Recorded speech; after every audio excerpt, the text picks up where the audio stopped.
Okay, everybody heard that? All right, good evening. Want to welcome everybody for our late October meeting for the El Dorado Hills Area Planning Advisory Committee. I'm the chair, John Davey. We have Vice Chair Tim White, Vice Chair John Reslier, Secretary Bill Jamaica, and Vice Chair Brooke Washburn might be joining us virtually in a little bit here. So first, and I did make one announcement, is that housekeeping here in the room, restrooms over here through the door over here. And the second is we'd like to extend our thanks, as always, to the El Dorado Hills Fire Department. We typically meet in Station 85 in the executive meeting room there. It's unavailable right now because construction projects underway that we will benefit from because they're improving the AV in the room.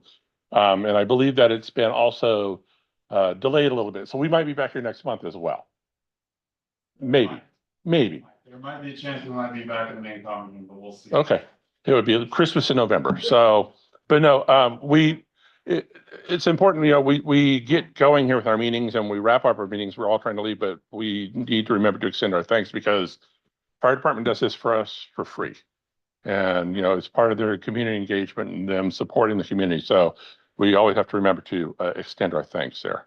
So as we get going here, the first item this morning or this evening, it's been a long day, on our agenda is the adoption of our meeting agenda. Is there anything we need to change? Looking at officers, okay. Next up is public comment. So this is an opportunity for public comment for anything that's not on our agenda tonight. So if you want to talk about something that we're having an agenda item, we'd ask you to hold your thoughts and your comments until that time. But right now, if you have anything you want to address to APAC, you have questions, comments, concerns, we might not have answers, but we're here to hear them. The thing we would ask you is that in the room, there's a couple of these microphones floating around. You push it once and it's green, and that means that you can talk. When you push it and it turns red, then nobody can hear you. So if it's green, watch your language. But if anybody has any public comment tonight for items that are not on our agenda, we'd ask you to grab a microphone so that it's recorded for our meeting and that our Zoom participants can hear it as well. So any public comments in the room? Okay. People want to be able to go home early tonight. And I'm looking on Zoom to see if our attendees. No hands up. All right, so moving past that. The next item 3 on our agenda is supervisor communications, where we have an opportunity to hear from our District 1 and District 2 supervisors. District 1 Supervisor Greg Ferrero is here tonight. You have a microphone nearby? But does not comment on pending litigation or There you go. personnel matters. Just getting this into the news. No, make sure I talk into the microphone, unlike last month. I got in trouble. Yeah. Well, good evening, everyone. For those of you who don't know me, I'm Greg Ferrer. I'm a District 1 supervisor. So yeah, it's been a busy couple months since the last meeting. Probably one of the most significant things for El Dorado Hills is the Austin lawsuit settlement that we just signed. And that resulted in $16 million the county's going to pay for that. And unfortunately, it's coming out of our road funds. So, in effect, road improvements. $5 million of that is going to the attorney. September of last year. The investigation began when the San Joaquin County Office of Education contacted the Sheriff's Office about a possible misappropriation of funds from the program. How's that? Okay. All right. Yeah, I think the attorneys are getting about $5 million of that, and the rest are going to about 1,800 or 1,900 eligible recipients of traffic impact fee refunds. But it will it's going to affect future projects, road projects in El Dorado Hills and in the county. I've been having some good meetings with the CSD, and it's been a long time since our board has met with the CSD board. And that's one of the things I wanted to try to improve in El Dorado Hills is the relationship with the county and the CSD. And so we've had two by two, where two of our board members meet with theirs, and I met with the board individually with their board, two of their board members also. And Mainly talking about the future plans for the old golf course and what their plans are and how the county can help with them. Quick Quack opened up on Bass Lake behind the Safeway, and we're already getting noise complaints. Go figure. So yeah, we're not sure how we're going to handle that, but it literally is built across the street from backyards of homes. The annexation county, this county is not an issue, but El Dorado County Fire Department's annexing Diamond Springs Fire Department, and I actually had the opportunity a couple weeks ago to sit on interview panels for future deputy chiefs because they're reorganizing their leadership, and so they'll only have one chief for the entire department. And I gotta say, I was just so impressed with the talent. There were six applicants, and no matter who they pick, they're going to be in good hands. But they're picking two deputy chiefs out of those 6 people. If you've been paying attention to the projects in our area, the Planning Commission approved the Town and Country project last month, and it's coming to our board for final review on Tuesday. So if you're interested in the Town and Country, I see Mo here, interested in Town and Country, I think it's Tuesday afternoon at our Board of Supervisors meeting. If you live in Blackstone, you or not, we passed a resolution to Blackstone, like Serrano, like the town center, it's private property. And in order and the vehicle code doesn't apply there in neighborhoods like that. And so in order for the vehicle code to be enforced, writing tickets, investigating accidents, things like that, a resolution needs to have to be passed by the county. And so we just passed that. And so soon the vehicle code will be able to be enforced by the Highway Patrol in the Blackstone community behind the gates. We received a lot of comments and complaints on our board regarding the South Lake Tahoe mayor issues and the embezzlement issues that she admitted to. They thought that we should, fire her, request her dismissal, but the county doesn't have oversight over a city, just like it doesn't have oversight over the community service district. So I think it was common sense that she resigned. Probably should have done that the day she admitted to her ill-appointed behavior. Did find it kind of surprising that they appointed Cody Bass, the interim mayor. He just got arrested a couple weeks ago as well. So I think that's his second offense. So kind of taking the heat off El Dorado County supervisors for a little bit.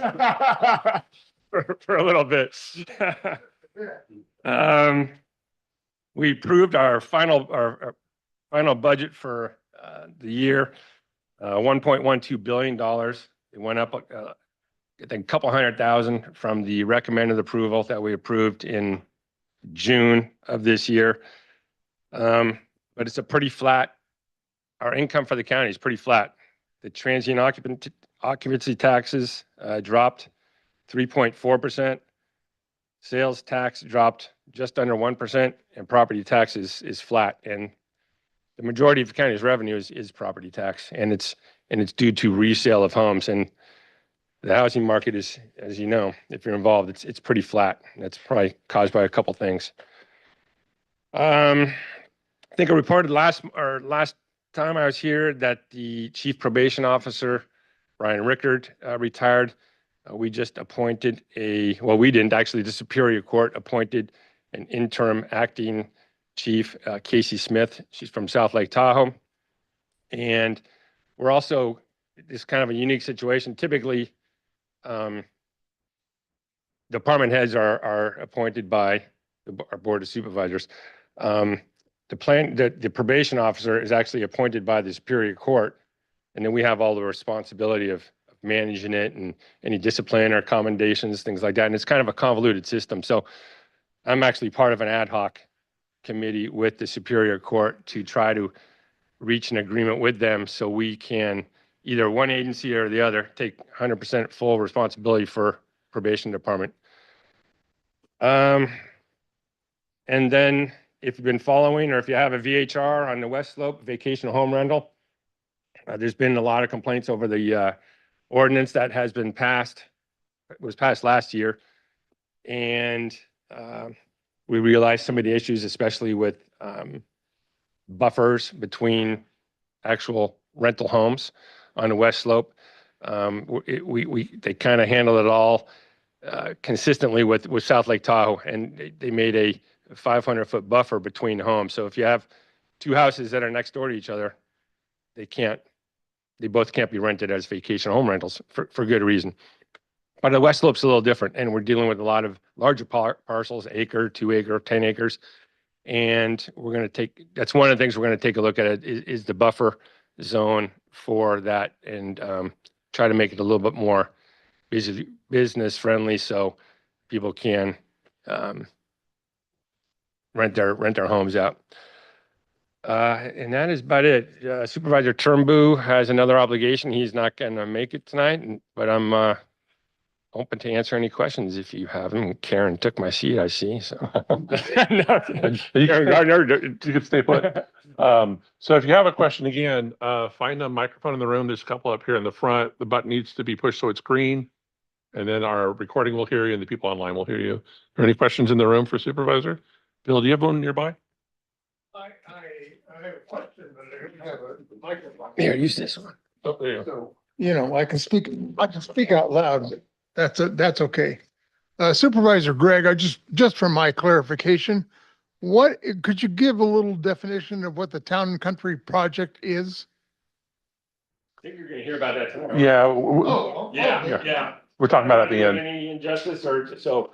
No. It's a hotel project up on Bass Lake and Highway 50, but I see Mo here and he's got pictures of it. Okay, all right. I have a question, Greg. Thank you. You know, taking into consideration that the county has to pay back, was it $16 million? Are the supervisors rethinking the $55,000 a year that you give to the JPA that they've been giving for the last 20 years that, to my estimation, has not given us anything? Are they going to revisit that and say, you know, maybe we can't give you the $55,000? Probably not. And you were at the meeting and you heard the discussion we had. We haven't been paying 55,000 a year. I think it started with a few. No, 20 years now. No, but it hasn't been 55,000. Flexing. Hey, Ralph, come here. No, I think it started like 10 grand, but as you heard in the meeting, they have already planned the corridor for El Dorado Hills. So if my thinking, if we abandon the JPA, we've abandoned the plan and any plans for widening and development of White Rock Road in El Dorado County. How long will we continue on with this? I mean, I'd like to see some asphalt poured for our investment. We haven't seen any since this JPA was formed. You know, from my estimation, following this for 20 years, I haven't seen anything positive come out of the JPA from any money that they've given to this county. Their plans, according to our people, are flawed insofar as sound walls and the direction of traffic. So I can't see why we keep on funding this group when we're not getting anything really from it. Okay? So, I mean, you know, that's how I feel, and many people at Four Seasons feel the same way. Yeah. I hear you. Appreciate it. We you know, a positive thing, they are putting a bike lane in. But you know, that's minor in the grand scheme of things.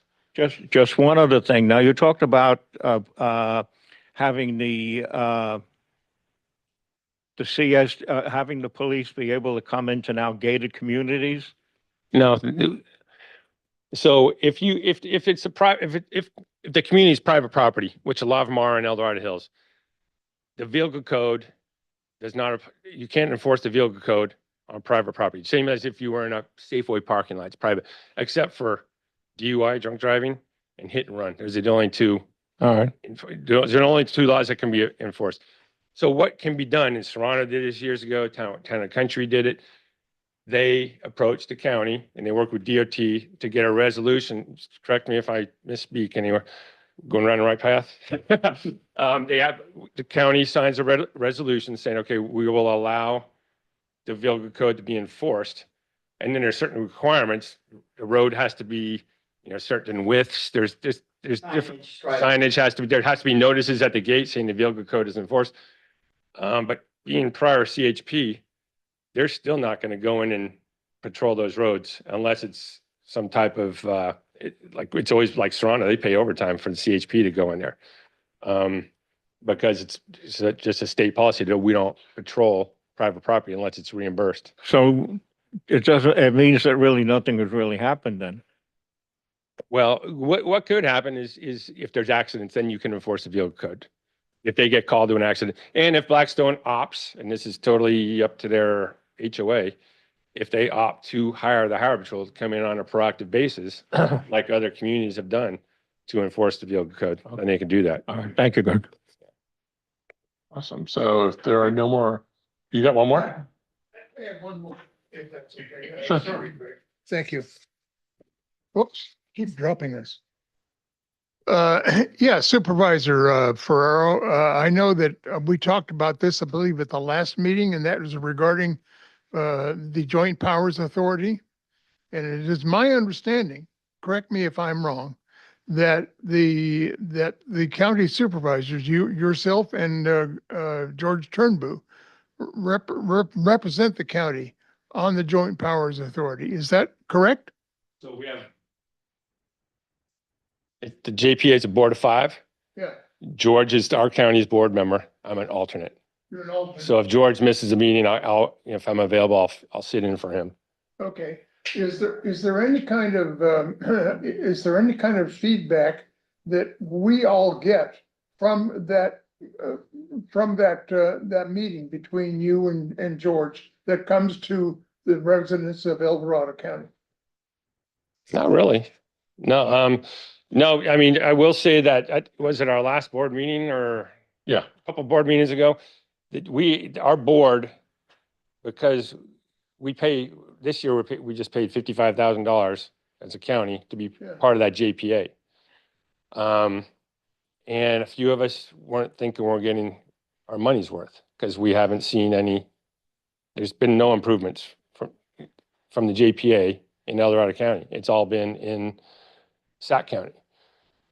So we wanted a presentation from the JPA and they came up and they gave a presentation for about an hour and they answered all of our questions. So I can direct you to that video of that meeting and it'll do it. If you watch the video, it'll do much more justice than me trying to explain it. Okay, yeah, fine, I'd be happy Yeah. to, I can email you and. I'll send you a link. I got your email. I'll send you a link. Yeah, right. All right. So the Connector JPA is very active on social media. They have a YouTube channel that you can check. They're trying very hard to be very public about what they're doing. So you can check that out too. Just search for Yeah. Southeast Connector JPA. Stop me if I'm wrong again, guys. They have a plan for El Dorado Hills. It's funded, it's designed. They're trying to find the funding to actually do the work.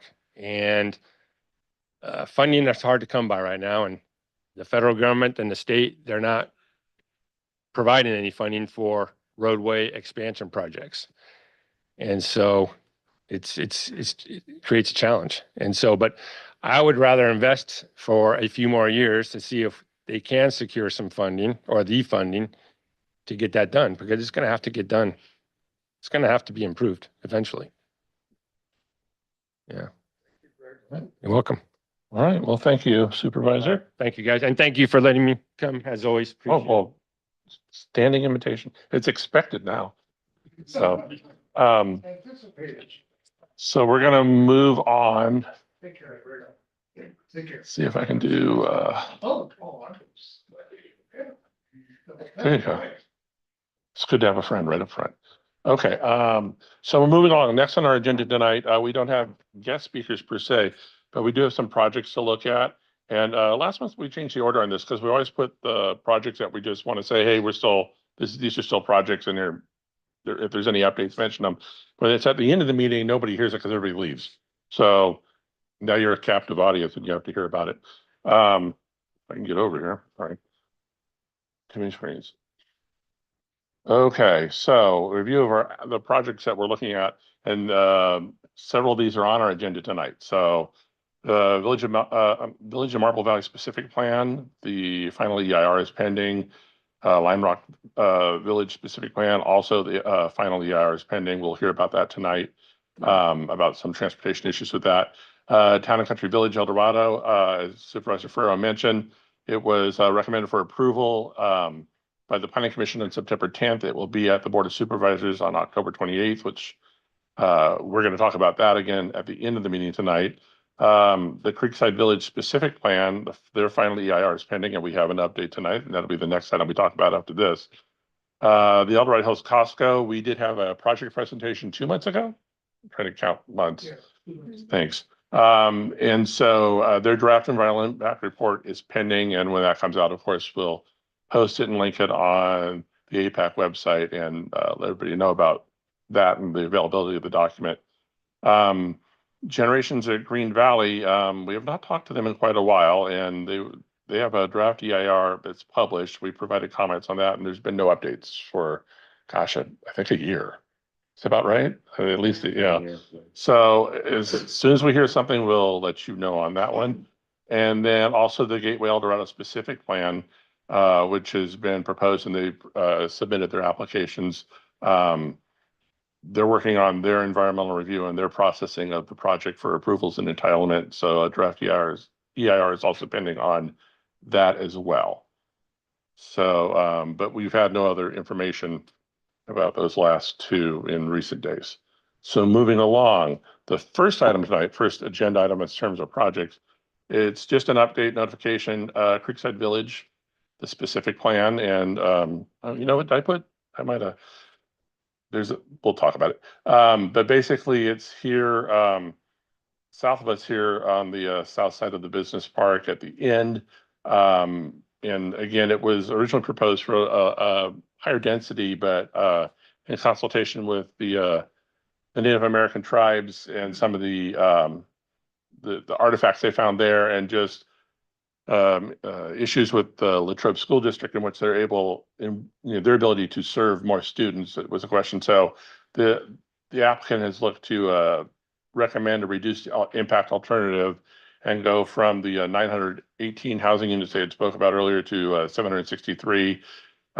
We provided our feedback in the draft EIR. And tonight we're going to, your update is, and the applicant team is here tonight.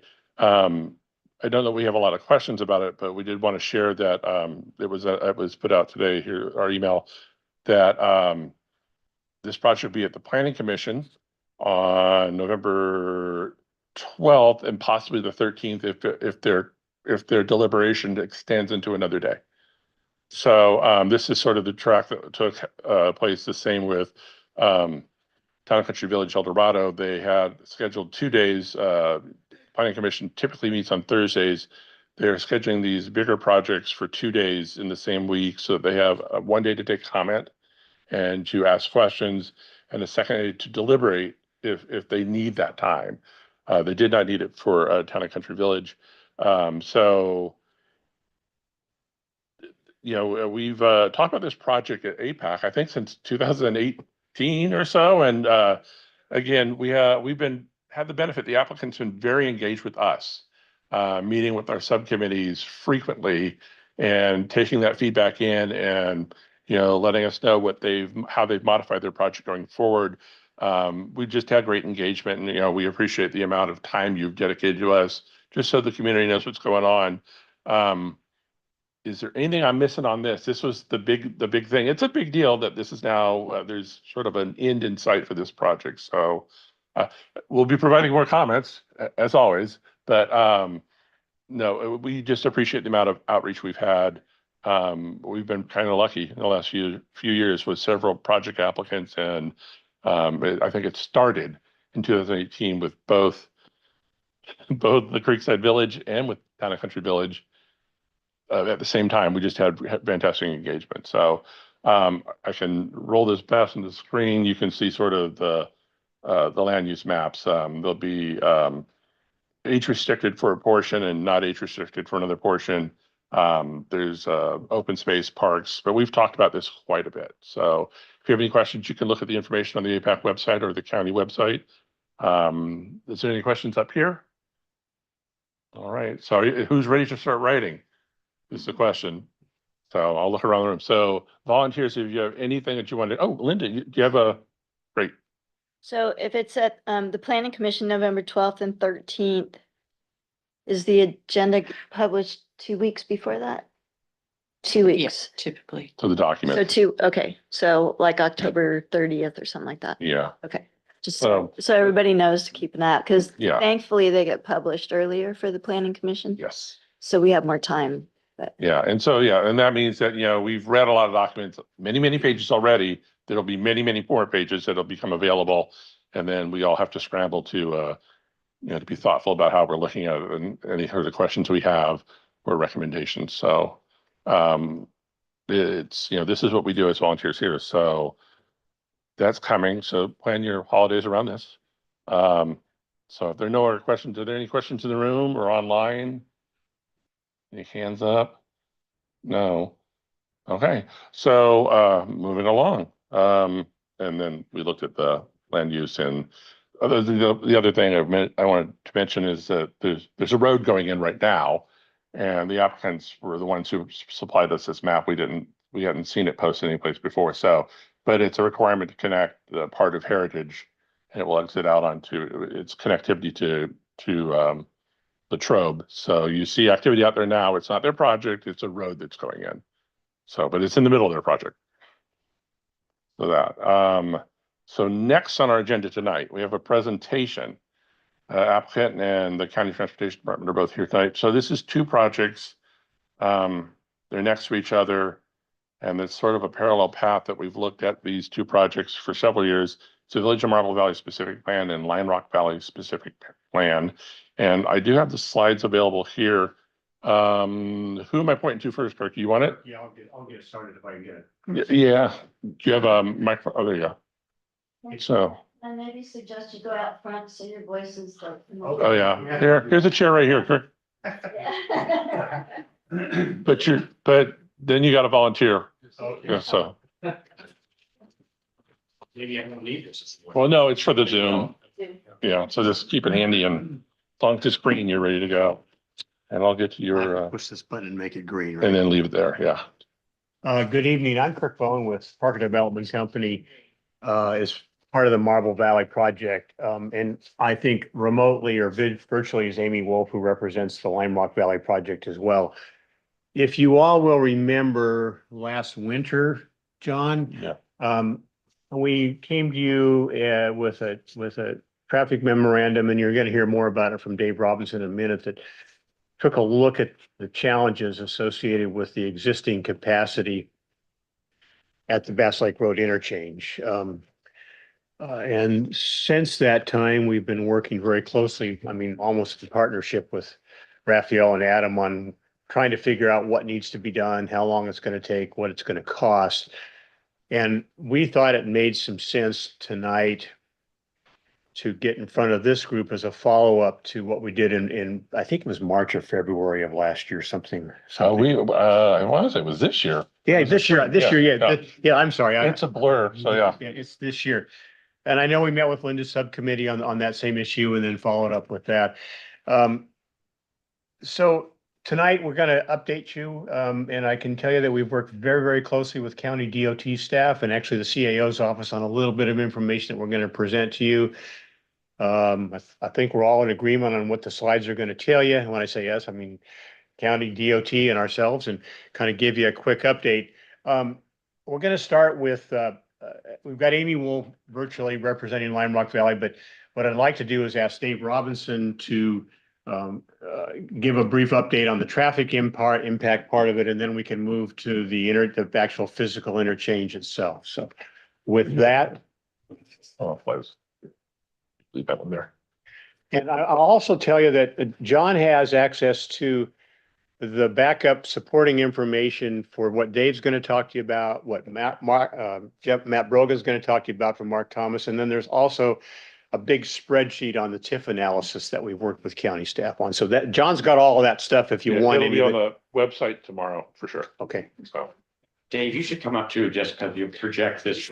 Okay. So, or can either give you the chair or you can stand up. I'll go over there. How's that sound? well, just tell me where I'm driving. Let me see your slides. There you go. That's the first slide. So, yeah, this is a joint, Dave Robinson with Fair and Piers have been supporting the, Village of Marble Valley and Lime Rock projects, transportation analysis. This is joint presentation. Matt Brogan from Mark Thomas, is going to be presenting following my just initial introduction. So we did have a conversation earlier this year to talk about just the interchange operations and some interim improvements, and we're just kind of continuing that conversation. Like most things, this is a process. It's a Caltrans facility, so there's a certain process you need to go through for implementing improvements. So consider this kind of the beginning stage of that effort. The interchange itself, it's near capacity. There's a little bit of remaining capacity in that, probably something like 400 dwelling unit equivalents, or could be accommodated at that interchange developed north or south of US 50. So there's a little bit of capacity, just means managing the operations at the signal to accommodate that. But the big issue is off-ramp queuing. It's not so much level of service, but it's queuing on the off-ramp that becomes really critical from a safety perspective in the eyes of Caltrans, and just in general want to maintain queues on the ramp. And if they start to spill back, that creates a problem, and there's some need for some interchange improvements. The project, the CIP, the county CIP does include the US 50 Bass Lake interchange and interim improvements, as well as the study for the ultimate improvements. The interim improvements are what we've identified, and Matt will review, are improvements that can be accommodated generally within the existing footprint. So you can squeeze a little bit more capacity out of the interchange by adding some lanes and kind of maximizing the undercrossing, the area under the undercrossing, which is great because it affords you some time to then go and develop the ultimate interchange improvement. So it's kind of phasing opportunities that are available at that interchange. With the interim improvements that Matt will walk through, you can accommodate about 670 additional dwelling units, if you will, traffic from 670 dwelling units north of the interchange, or about 1,530 units south of the interchange. In both the interim and the ultimate improvements, these are needed with or without the Village of Marble Valley or Lime Rock Valley projects. So it's really, it's why it's in the CIP. It's there to anticipate that future need for capacity expansion. This is, as I mentioned, a Caltrans facility. So there's a Caltrans process that Matt will dive into a little bit more in, as far as the nuances of what that looks like. But to implement the interim improvements, you have to plan for the ultimate interchange. So Caltrans is going to want to understand what that looks like, the ultimate interchange, before that you get kind of approval and you can construct and implement the interim improvements. So with that, I'll just hand off to Matt Brogan at Mark Thomas to talk a little bit more detail about what that interim improvement and what potential ultimate improvement interchange could look like. Great, thanks. Everyone can hear me okay, I'm assuming? Perfect. Great, all right, thanks, Dave. And maybe move to the next slide, if you don't mind. So just a little bit about our firm. So we work a lot with Fair and Piers, but we specialize in kind of navigating through the Caltrans process for local agencies. You're probably familiar with our work. We completed the Silver Valley Parkway interchange for the DOT several years ago, also working with Sacramento County on the Hazel interchange, Rancho Cordova and the Rancho Cordova Parkway interchange. So what we specialize in is moving these through the Caltrans process, which is very prescriptive, and they have their phases and how they like to see things. But it's what our firm does in the Sacramento region. You can move on to the next one. So I'm going to start big picture. As Dave mentioned, the way Caltrans looks at these projects, they want to understand what the ultimate improvement at the interchange locations should be and could be. So we've been working on a feasibility study, which was submitted and reviewed to both Parker Development and DOT about a month ago. We did look at a couple of options for the ultimate interchange. What you see here on the screen is what's referred to as a partial L9. It's a partial cloverleaf interchange. And again, this would be a 20-year design horizon to accommodate all the traffic in and around El Dorado County.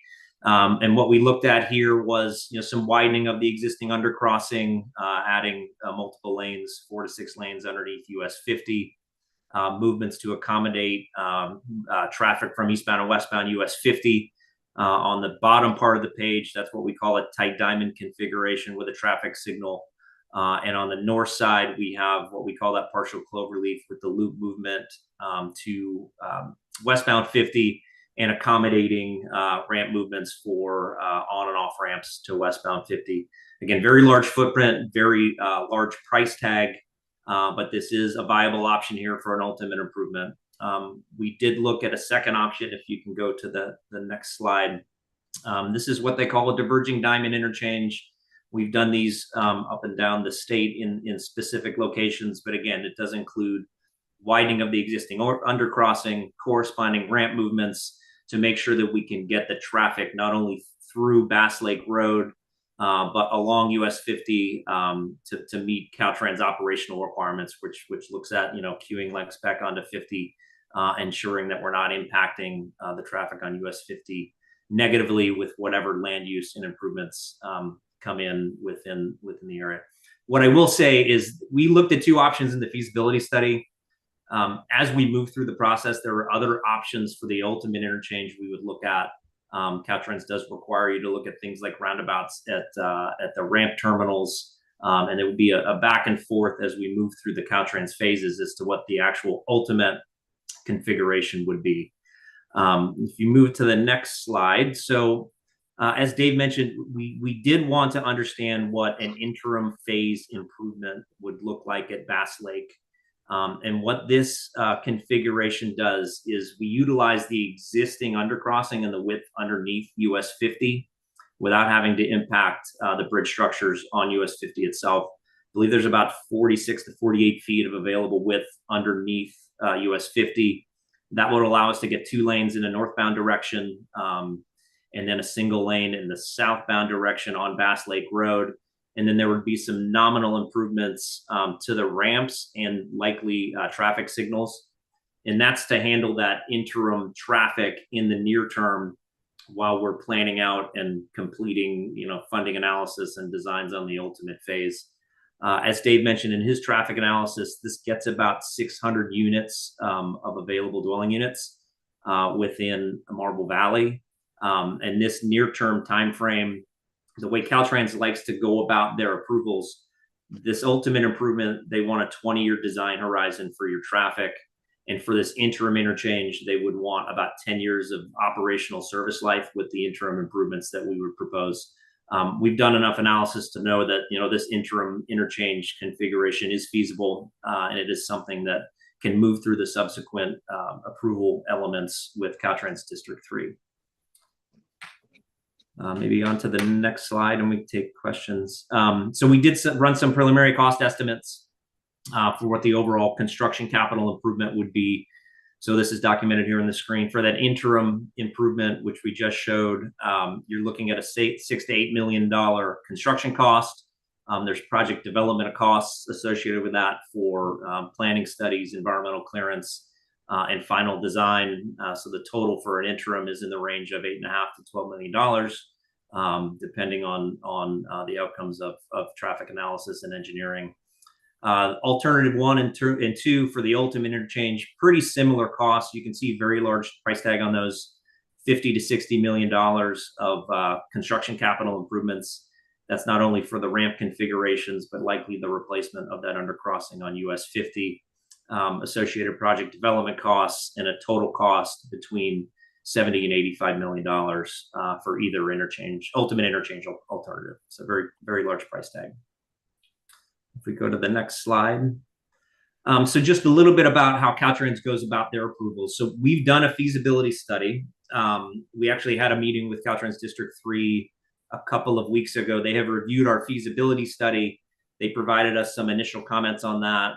Nothing surprising out of their comments. You know, they obviously need to see additional detail on traffic analysis, costs, some analysis of alternative intersection improvements like roundabouts. It's all very typical of how Caltrans goes about their approvals. But to move through the next 3 steps of official Caltrans approval, the next phase would be what they call their project initiation document. That's more advanced in a feasibility study, and we would look at multiple configurations for both the ultimate and interim phase for the interchange. But what that allows is Caltrans to program, and the county and DOT in this case, to program the projects from a funding standpoint. So you're looking at not only just construction costs, but the programming costs, right-of-way costs, utility costs, and it allows the project after completion of that project initiation document phase to move to the next phase of Caltrans approval, which Caltrans refers to as project approval and environmental document. That PA and ED phase, that is actual environmental clearance and documenting what the preferred alternative is to move forward with construction. There's a project report and an approved environmental document that happens with that phase. And then the next step, which would be final design, we call that plan specifications and estimates. That's actually construction documents for whatever elements would move forward into final design. And in this case, what we anticipate in the project approval environmental document phase is to clear environmentally the ultimate interchange and the interim interchange improvement within that second phase for Caltrans. And then we would anticipate moving into the PS&E phase for that interim project, which would be that $6.5 to $8 million construction project to get us that 10 years of serviceable life. Overall timeframes and you know, is working with Caltrans, it does take some time to move through these processes. That first phase project initiation document is about 12 to 15 months to work through that phase.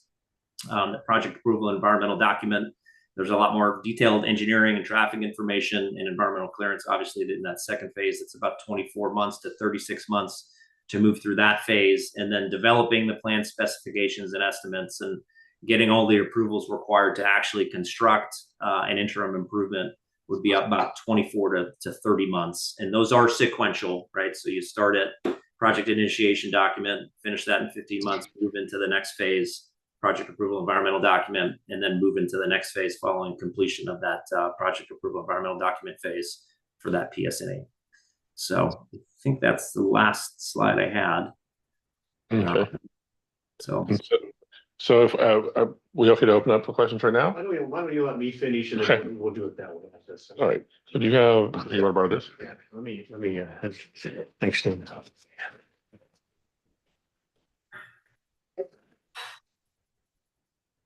Okay, next slide. One of the things that we've been asked periodically as we've processed these projects through the process over the last, we might beat George's record in terms of time, but the question has been, what's the impact on the fee program? Where's the money coming from is probably a better question. And obviously you've got the cost there of the interchange. We, as the consultants are saying, the interim is in the CIP right now, and we're hopeful that the county, Raphael and his staff will move forward to the next CIP update and get the ultimate in, because Caltrans is telling us, as these guys said, you can't do one without the other. A couple of really brief comments. I've got a spreadsheet here that John will make available to you. The fee revenue generated from Marble Valley and Rhine Walk at the current rates is about $125 million. And the studies that we've got now, again, at the current rates indicate that there's a surplus, a fund balance surplus at the end of the execution of the entire CIP, including the ultimate interchange at Bass Lake Road. Now, there may be some adjustments as that goes forward, but the question is, how are we going to pay for this thing? a couple of things that I really want to emphasize, and it's really been good working with Raphael and Adam and Karen to a lesser degree on this particular issue, but the public needs to understand that these dates that they gave you are when you start the process. And as we've worked through issues on the development agreement, this is a critical infrastructure, so that informs us, is that it's just going to take some time. I know the public would generally think that once they said go ahead on Town and Country or our project, that these improvements are going to show up right away. They're not. Whereas at the most optimistic, we would probably be under construction in 48 to 60 months, assuming that the process goes smoothly with Caltrans. Raphael and I have talked about maybe some speeding up the process a bit in terms of how the county would procure that extra work, the work that's necessary with the consultants like we've got here. Right now, they're working for us because we just needed to get that information. So again, I want to really emphasize that it's going to take time. And it will affect some of the other things that the county is may ask us to do in the development group. It's going to take time, about $10 million, 4 to 5 years to get into construction, and about $10 million just for the interim. With the fee in place, we can build up the kitty, and hopefully we'll have the money to do the ultimate when the revenue is there. So with that, I think that's all I have. I see Linda Campbell has her hand up, and Dave, maybe I'll try to answer what questions I can, but I got the technical guys on the phone, so. No. It'll be real, oh, I'm sorry. Oh, okay. Just real quick, no, on this one now. Just a clarification on it. Yeah. I just want to give you the background on the actual TIF analysis. Thank you, Bree. The spreadsheet that we've got here and John has what we did was we got all the cash flow information from the county on the existing projects. We then went to EPS and said, add in Marble Valley and Lime Rock, and that's the numbers that you've got. Bullet point 2 is that the EPS study, as I mentioned, there'd be a fund balance surplus at the end of the execution of the entire, if you add the 70 million, and we're a little over 400 million, if I remember correctly. And then there will be surpluses in zone A and B of about 56 million. I don't know why we broke it up that way, but we did in about 13 million in zone C. And we spent a lot of time with county staff, both DOT and CAO's office. I think these numbers are right. This thing is still is stamped draft, but we're pretty comfortable with what we've got. It's good enough for this conversation right now. How does that sound? Thank you, Bree. And Go back one slide. yeah. Obviously, just on tonight's discussion, we have your projects, Lime Rock, Marble Valley. We have Mr. Mohana's Town and Country Village. Both of those projects will immensely affect Bass Lake Road and the interchange. How much coordination between two major developers on projects that are very close to Bass Lake Road and the interchange are you guys doing? Are you talking to each other? Are you coordinating your plans so you're not duplicating efforts? The answer is yes. We have shared everything that we've developed through the Mark Thomas and everything that you've seen here. Maybe not the TIF analysis, but the technical stuff, they are on the email list and participated in those meetings. I don't know if they participated in Caltrans meeting, but the Mohana folks have been in the conversation. So yes, the answer is, and we know what each other's projects, so I don't have to call them up and find out what they're doing. But the answer is yes. We were encouraged last fall to make sure that we were working on this.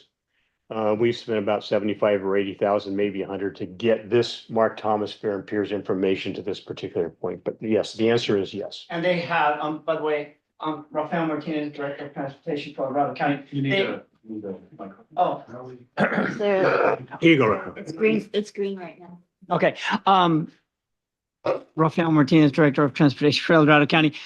They have been sharing each other's super cumulative data, meaning they know the projects that are coming in, what we plan to have in build out numbers, what their numbers on top of that build out numbers would be, so that we know what the impacts are. And the county has reviewed it and confirmed that they are valid and that they are working with our circulation model. So yes, they have been working together as well as we've been reviewing it.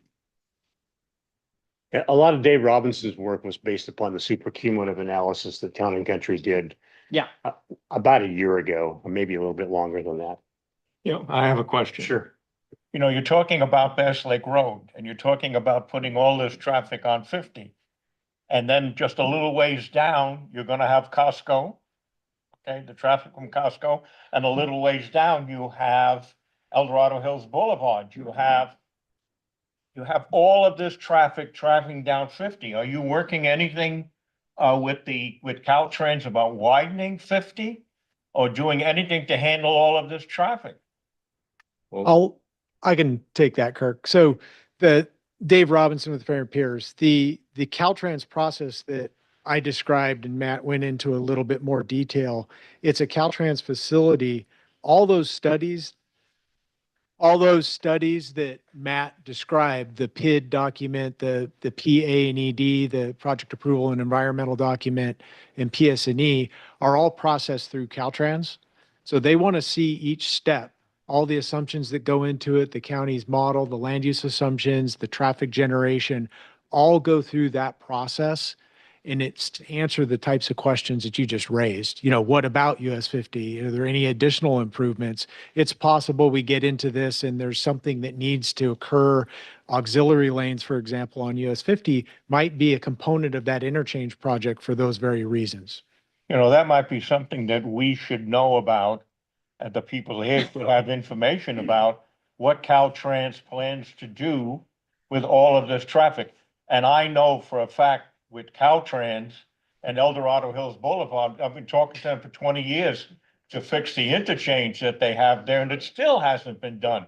So, I mean, that's information I think that we should know about and should be brought, you know, to the group here. You know, what Caltrans, how they feel they're going to handle all of that traffic. I can tell you, I don't know about how they feel, but I can tell you what they're doing, and that is nothing. Because it's Caltrans. So, and the reason being is that until a project is approved, Caltrans doesn't start working on anything. So their project is right now theoretical.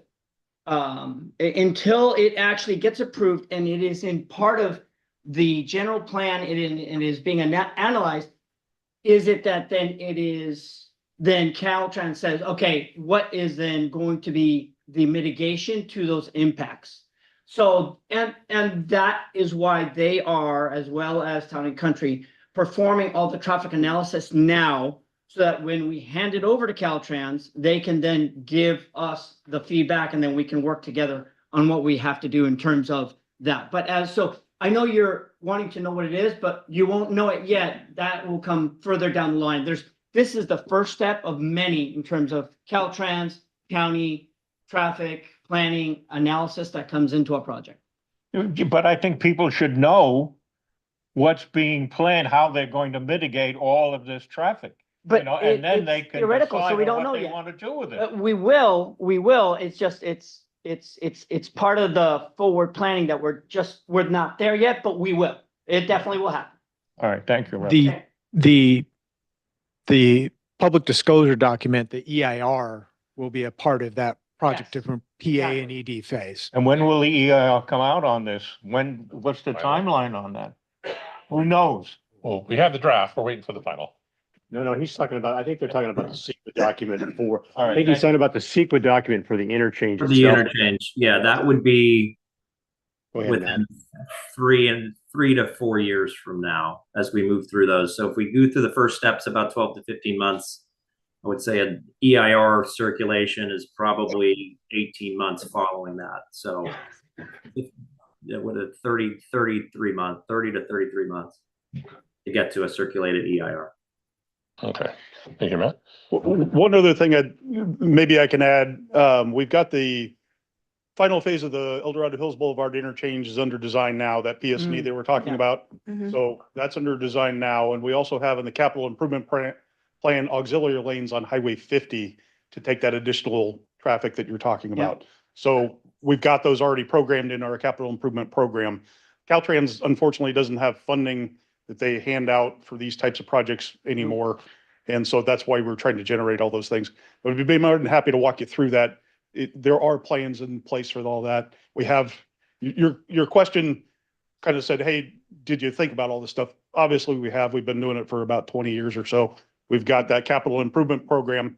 We're just trying to get the funding to be able to do it. So it's an excellent question, and there's lots of layers to it. Can we review that at our quarterly meeting with you guys? Absolutely. Yeah. So Linda, if we could. Be great. Awesome. Linda's waiting. So, You need to push the I'm button. patient. Linda. I know, it's green, thankfully. Can you go back one slide, please? can I? Okay, so it was just a point of clarification, because obviously you've just given us the documents, Right. so I'll be Yeah, I looking at understand. them. But when I look at the total TIF of 125.6 million, below that it says 53.4 for Highway 50 and 72.2 for local roads. So does that mean is that the reason for showing the A, B, and C remainders in the next slide? Because that, if so, that shows us short for Highway 50. No, that, what that is, that's a calculation of the TIF fees that will be paid in the project. And as you know, there's two components to the TIF fee. There's the Right. Highway 50 component and there's the local road component. Right. So that's just a revenue statement there. So yes, I think I just need to clarify that. It's just how much revenue will how much TIF fee revenue will these projects generate? It's 125.6 million. And it's divided into two buckets, local road and Highway 50. We went then on to break it down even further because there's a lot of interest in the zones and what goes in A and what goes in B and what goes in C. Right. Just to show that. And again, the question has come up periodically as we've worked on these projects, even the old golf course project. What's the impact on the TIF program if these projects are approved? And there seems to be a pretty good, a positive smell test example. Now this, as Adam always reminds me, this is high level stuff, but we're pretty comfortable that it'll generate enough to do what needs to be done. And at the current fee level, there'll be a surplus balance in the various funds. Okay. Perfect. So then I'll jump in real quick, just for invoking some privilege.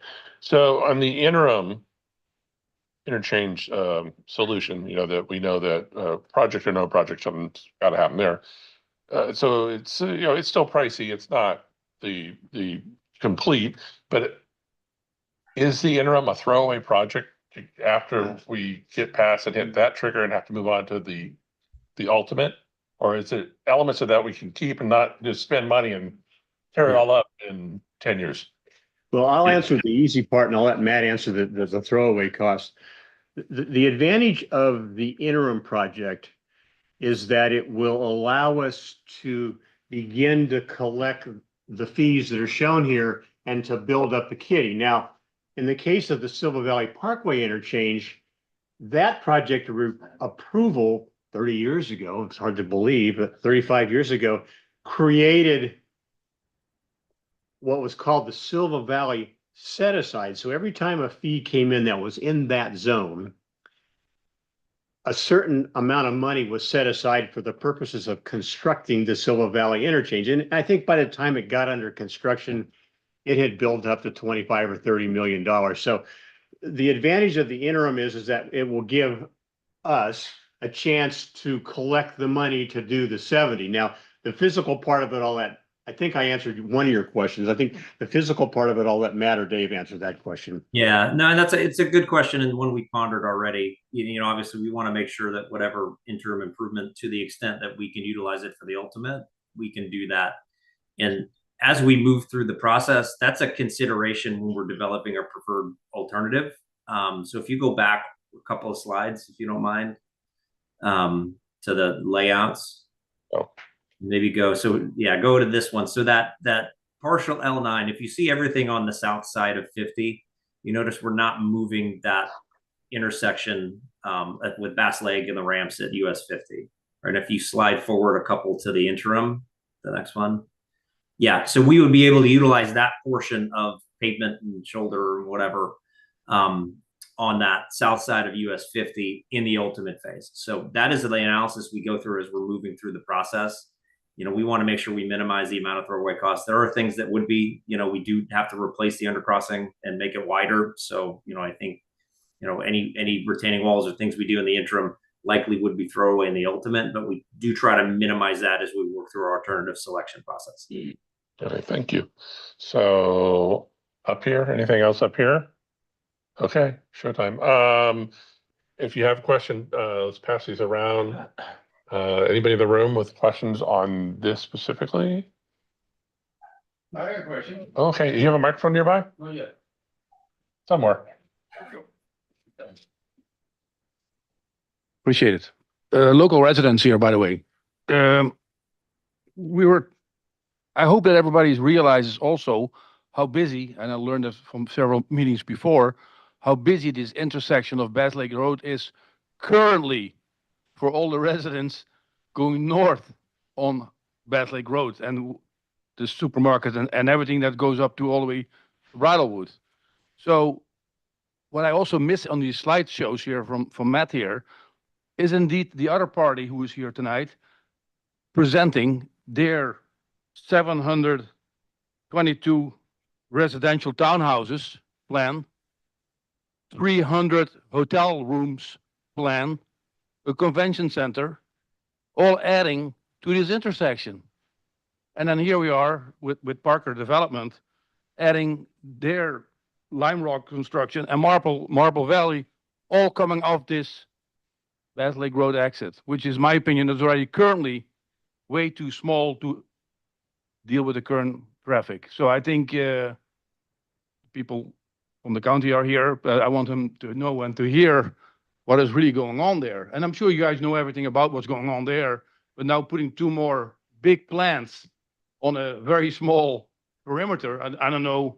And I don't think that these people, I mean, they're saying they're communicating, but why not show on the slide what the plans are on the other side? So I don't know how much communication is there.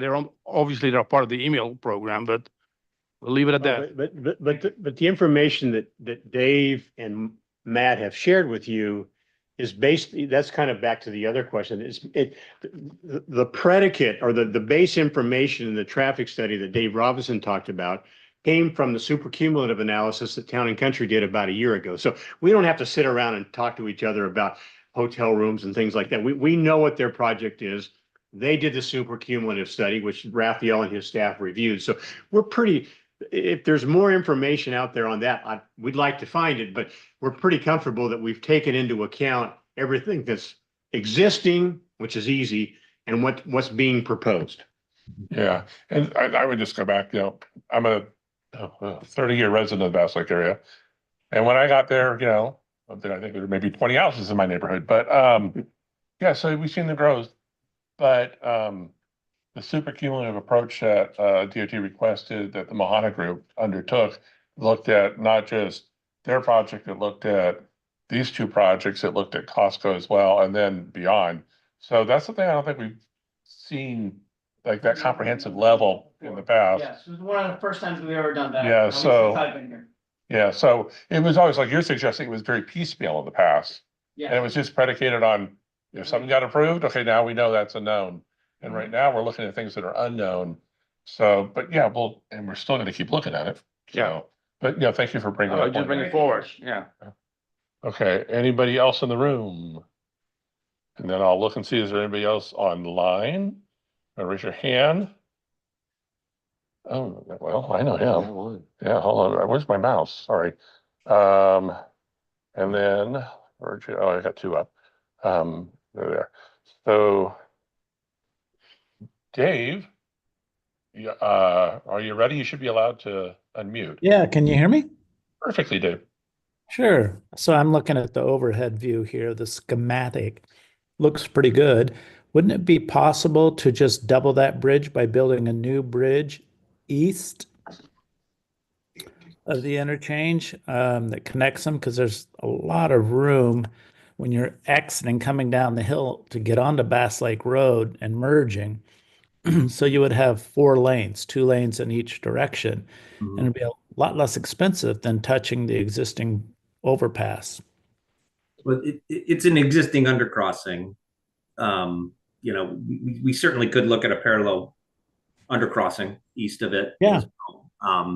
You know, and that would be something we consider in kind of that next phase, you know, to look Right. at overall configuration. Does that more cost effective than, you know, what we've shown? That would be for the ultimate configuration, but something we would look at in the next couple of phases.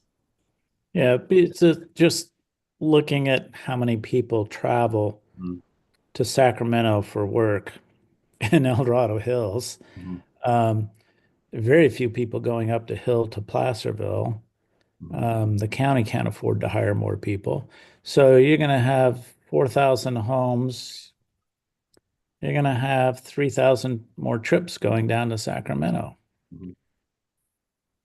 Yeah, and topography plays a part of this too, right? You know, on the the south side of this there's like Silva Valley, there's a lot of rock in the ground over there, and it's pretty big.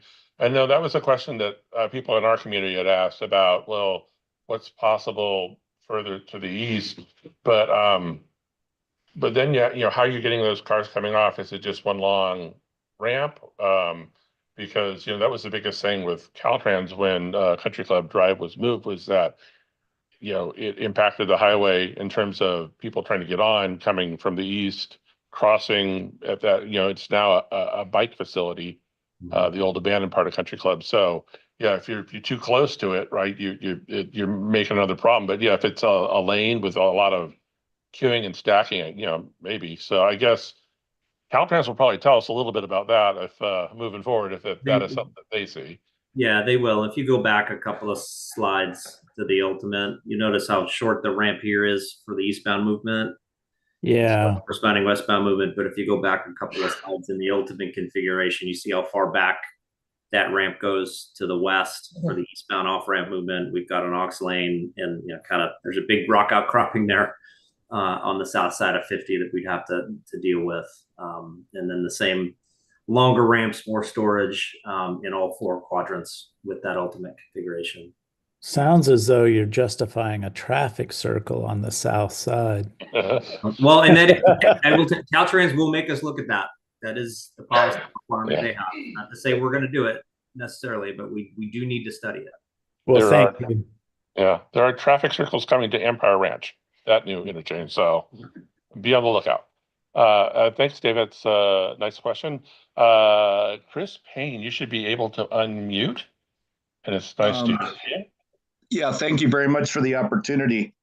I'm not surprised that there's opposition to this project, but with the transportation experience that I have, having worked for El Dorado County Department of Transportation in the 80s, 90s, and early 2000s, this project alignment that we have currently was the one that I was project manager on, in terms of the alignment of what we didn't foresee at the time was how quickly, in my mind, this is my opinion, how quickly the growth would occur north of Highway 50.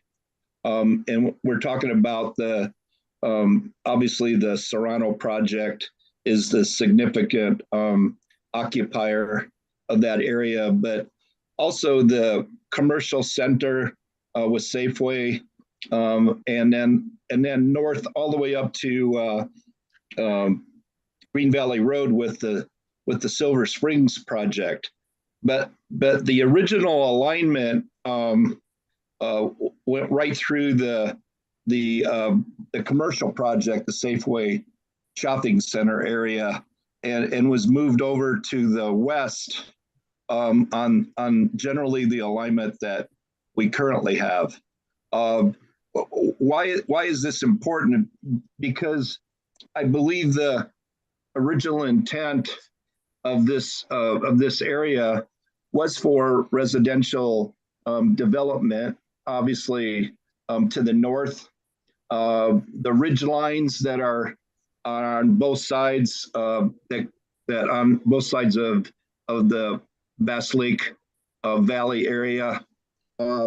So in my mind, this has been well planned, and certainly I'm looking also at that partial L9 ultimate interchange.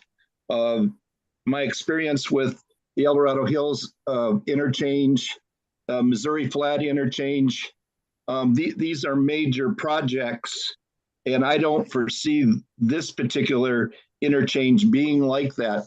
But then you also have the tribal interchange, which obviously the county had very little say in how it would be constructed or what would be constructed.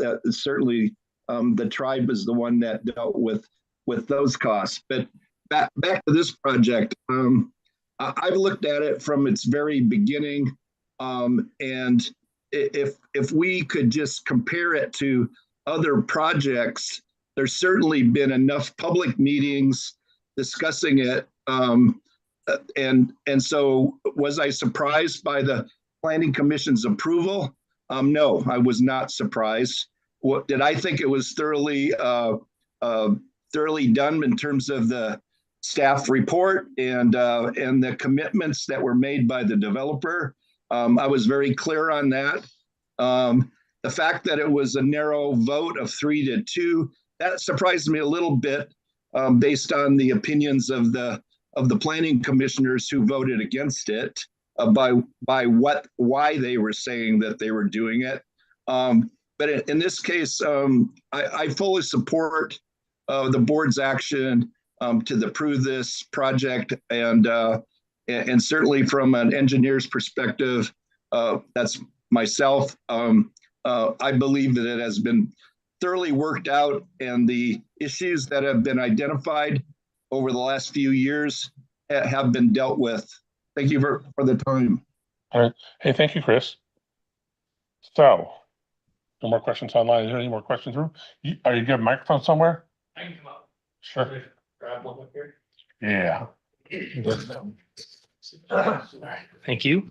Yeah, Steve Alber, resident. I've been here since 1990, back and forth. Obviously, I was in high school at the time, so haven't been here quite as long as maybe some of you. My hair's not quite as gray.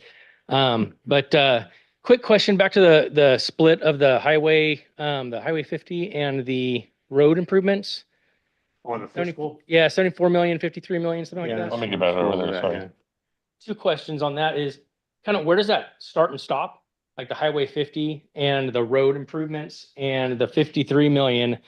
Who determines the road improvements and what roads does that include? And is there something in a document that tells people what roads? Or is it, the 72 million local roads TIF revenue. Who determines what roads are impacted, improved? Is it all over El Dorado County? Is it all over El Dorado Hills? Is it just at Lime Rock and Marble Valley? So those are my questions for right now. And then just to add also to yours, we were talking about Highway 50. We didn't mention the full sum impact also. That also comes up Highway 50. So that's all. Sure. It's an excellent question. Adam? Yeah. Thank you. Who hid the mic? Yeah. That's an excellent question. The county has a traffic impact mitigation fee program. We've got that information available online. What we do is we have a county model of all the roads and highways in El Dorado County and what traffic is today, what we're generating for the future. And then we input in an overlay of all what future development will come in, and do an analysis of what roads, bridges, projects we need in the future. And then we divide that up by the number of homes that are coming in or businesses or other things that pay that fee, to calculate that. Highway 50 improvements are generally related to the Highway 50 corridor, interchanges and auxiliary lanes on Highway 50. Local roads are pretty much everything outside of that. So there's an entire analysis that we go do. We just finished our 5-year update to it this spring, or late last year. And it's the costs of those projects and where they're located that drives what those fees are and what the money gets spent on. So there's a very complex analysis that goes into it. We'd be more than happy to walk you through it, or I can show you on our website where that information is located. But there is a methodology to how that works. And it can be, and it gets, by necessity, gets adjusted every so often. When a new project comes in, we will reanalyze that, figure out what the new impacts are, what the new fees are. So that's part of how all that works. There's a lot to it, but we're more than happy to sit down and explain it. I can give you my business card if you'd like. Back again. Yeah. So at the end of the day, it's Department of Transportation Yeah. that figured that out. It kind of goes back to the Bass Lake Road, right? Didn't get, with all the piecemealing, didn't really get the improvements that people were thinking it should. So kind of, I guess, where does that stand right now versus is that going to be part of this theoretical future project? So we have projects in our capital improvement program now for Bass Lake Road. The part of the Town and Country project, part of their scope of their work is to widen Bass Lake Road to 4 lanes from the highway up to where we relocated Country Club. Country Club was relocated with some of the other developments that were already done up there. So the interchange, the first phase is in our fee program. Bass Lake widening four lanes up to Country Club is also in there. It'll be forthcoming fairly shortly. But thank you for the questions. All right. Are there any more questions in the room? No online? Now you're off the hook.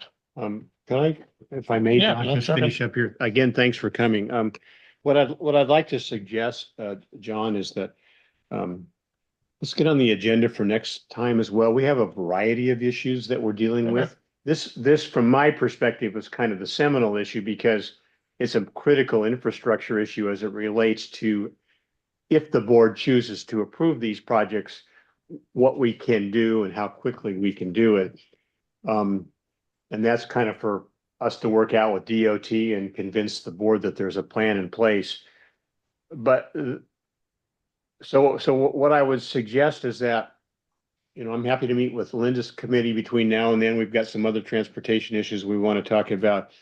Raphael, kind of remembering my initial statement is we got to figure out how we're going to do Bass Lake, when it's going to happen, how it's going to get paid for. But Raphael has asked us to take a look at a couple other transportation issues. One is the Austin issue that Supervisor Ferrero mentioned. And another one that we hear all the time, every place we go, even though we have nothing to do with it, is the White Rock Road issue. Though this conversation informs that conversation about what we can do and when we can do it. We also have some issues primarily with Cameron Park CSD that are somewhat informed by this as well. So what I'd like to do is keep this on the calendar. We're hopeful that we can, from a processing standpoint, the comments to the FEIR that the staff prepares are essentially completed. Right, Karen? What the staff is waiting for is really the development agreement, which is this is the critical infrastructure you've got to deal with. So I'd like to just keep on the agenda and if you want me to go, we can go into more detail with Linda's group as a subcommittee between now and November, but there's a lot to learn about, and we want to make sure everybody's well informed. Even if they don't like the project, we want to make sure that people understand what the challenges that we face in doing it. So, Okay, so November 12th is our next meeting. Okay. Maybe we might have to look at the calendar for this room to be a little. All right. And then if Linda, your subcommittee wants to come chat with us, there's probably some more detail that we can elaborate on, especially on the TIF analysis that you just got. So you call me and set up a time and we'll be happy to do that as well. Yeah, I'll have everybody send out what we got. Okay. And then I'll All right. Thanks for your time. Appreciate it. So we want to thank you guys for tonight. Thank you, Matt, for being remote, and thank you, Amy, for being remote and available. And thank you for all your questions here from our attendees. Let's see. Gotta get to the right screens. Well, apparently it was interrupted. So, but thank you, and thank you again, Matt, for your help tonight. Thanks all. Take care. So, I'm gonna get through all these screens, and now, The last item on our agenda, that we had talked about earlier is the Town and Country Village, El Dorado project. And we've been, the recipients of a lot of participation from the applicant over, it was the last decade, I think, when we started. This project was recommended for approval at the, Planning Commission. It's moving to the Board of Supervisors next week. So I guess we'll be sending in more comments on that. But, usually what happens is that we try to time it so that we have a subcommittee review set of findings, and then we have voting members vote on it to whether they want to approve a majority of our voters. So this time we have time to do that just because of the sequencing that was coming to the Planning Commission. It was after one of our meetings. So tonight we'll run through we don't want to read the entire subcommittee findings. We want to go through it and give voting members an opportunity to hear what, we've already the document, but have an opportunity to weigh in. And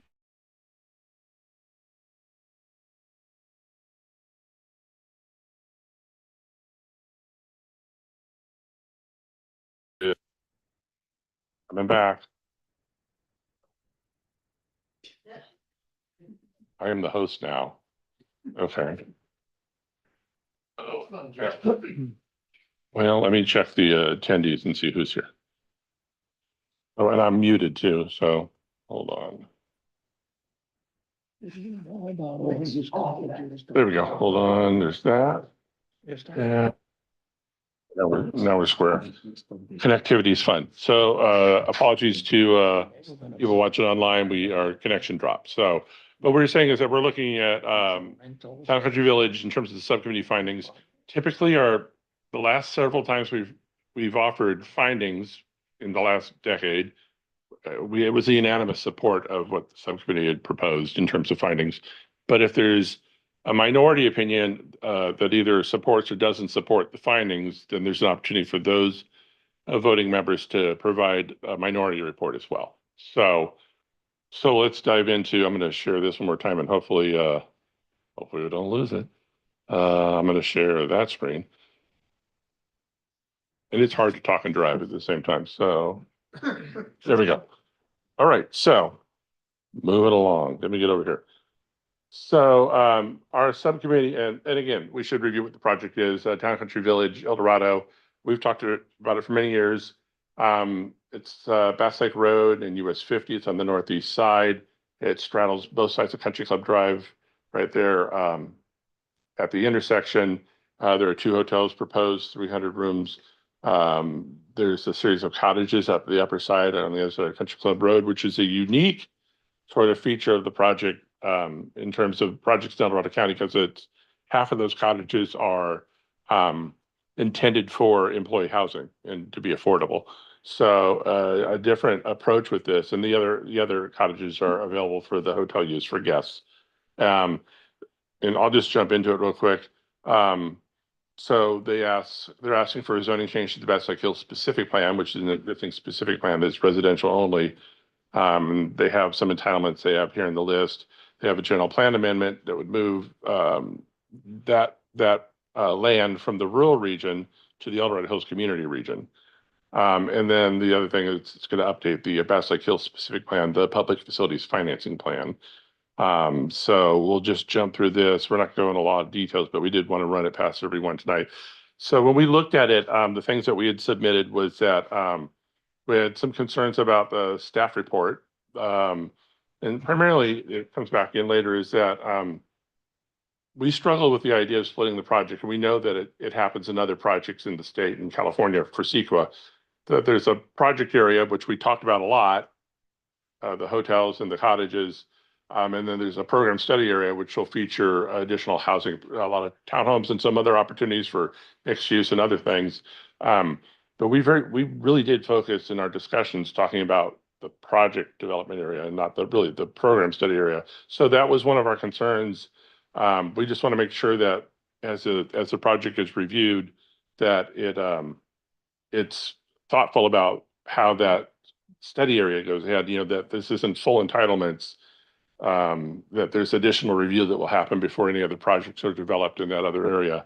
and that they're consistent with what we're talking about as the Planning Commission and the Board of Supervisors reviews the project.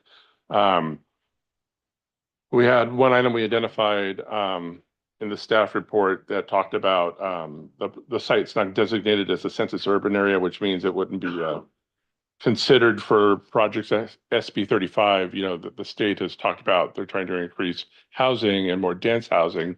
And there are projects in our county that are taking advantage of SB 35. But that was the staff report. But the Board of Supervisors in August at a meeting of the board, staff said that they mapped the urban areas referenced in SB 35 to the community regions, which means that this project, if it's approved and entitled, they will move into a community region, which means potentially SB 35. It's probably not the intent, but it's a possibility. So we just asked for clarity on that. We wanted that to be clarified. And so we had some comments that were responded to in the final environmental impact report. You know, again, we talked about the water supply. Alistair Dunn, one of our members, he's a long time in land development, land use entitlement, has a lot of experience. He's lived in El Dorado Hills for a long, long time. And Alistair did a lot of work in terms of looking at EIR's numbers for what they say is available. And I think his conclusions essentially is that, yeah, the water's available, they have water rights. It's just, how does it get to El Dorado Hills?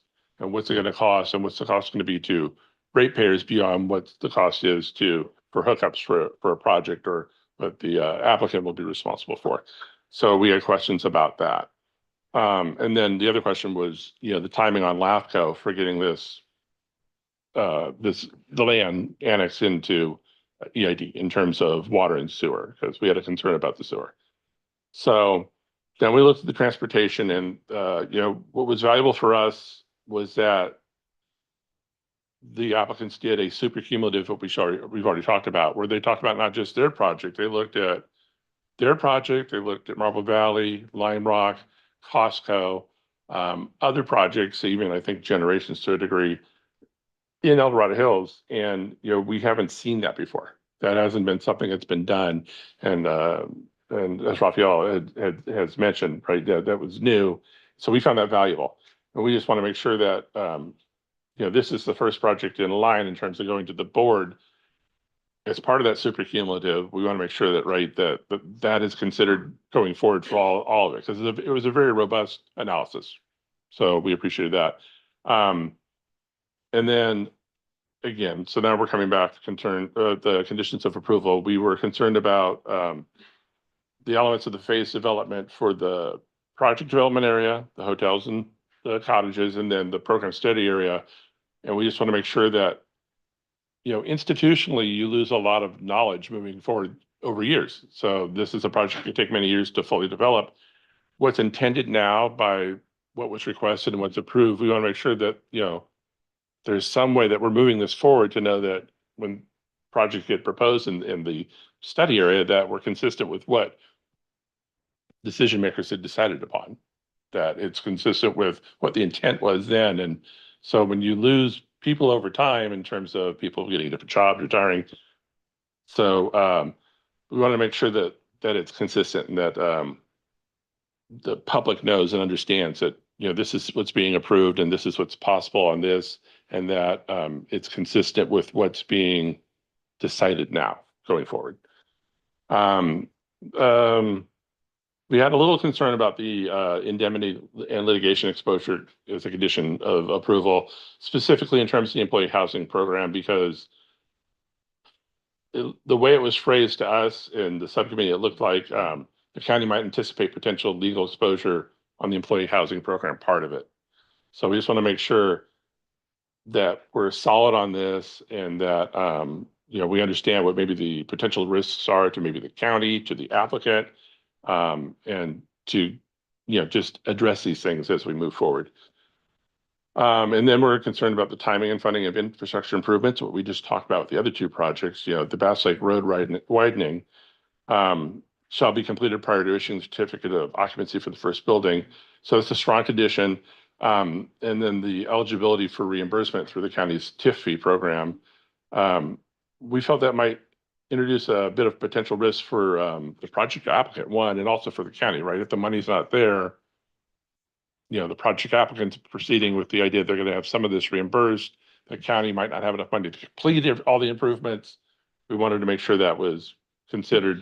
And then there's a condition that talked about signalization. It just is described as prior to development levels in the project site that would require an improvement, and that's at Hawkview Road and Bass Lake Road for traffic signal. And we thought that language probably needs to be a little stronger. There needs to be something defined in terms of a metric. This is the trigger, whether it's daily trips, level of service is weird now, but we just thought that should be better defined. And then offsite improvements, we were concerned about, hey, if it's left up to the applicant, does the county still drive the decisions on that? Is it going to meet the needs that the county has defined? So that was another one we looked at. And then the same thing, the maintenance issues that we had concerns like, this needs to be pretty well defined and should be just considered consistently, and, we don't lose sight of what the intent of what these conditions are.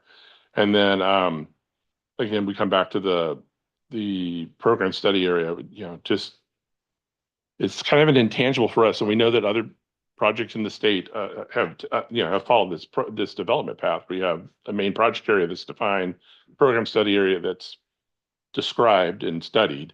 But we want to make sure, that we're consistent and that it's transparent to the public that, as we move forward, we're not missing something or discovering something. And that it's always a concern with us is that the current framework, the suggestion is the current framework relies on the public to actively monitor a future undefined application process. We want to make sure that it's not up to the public to monitor it, that it's part of the monitoring program for what's approved.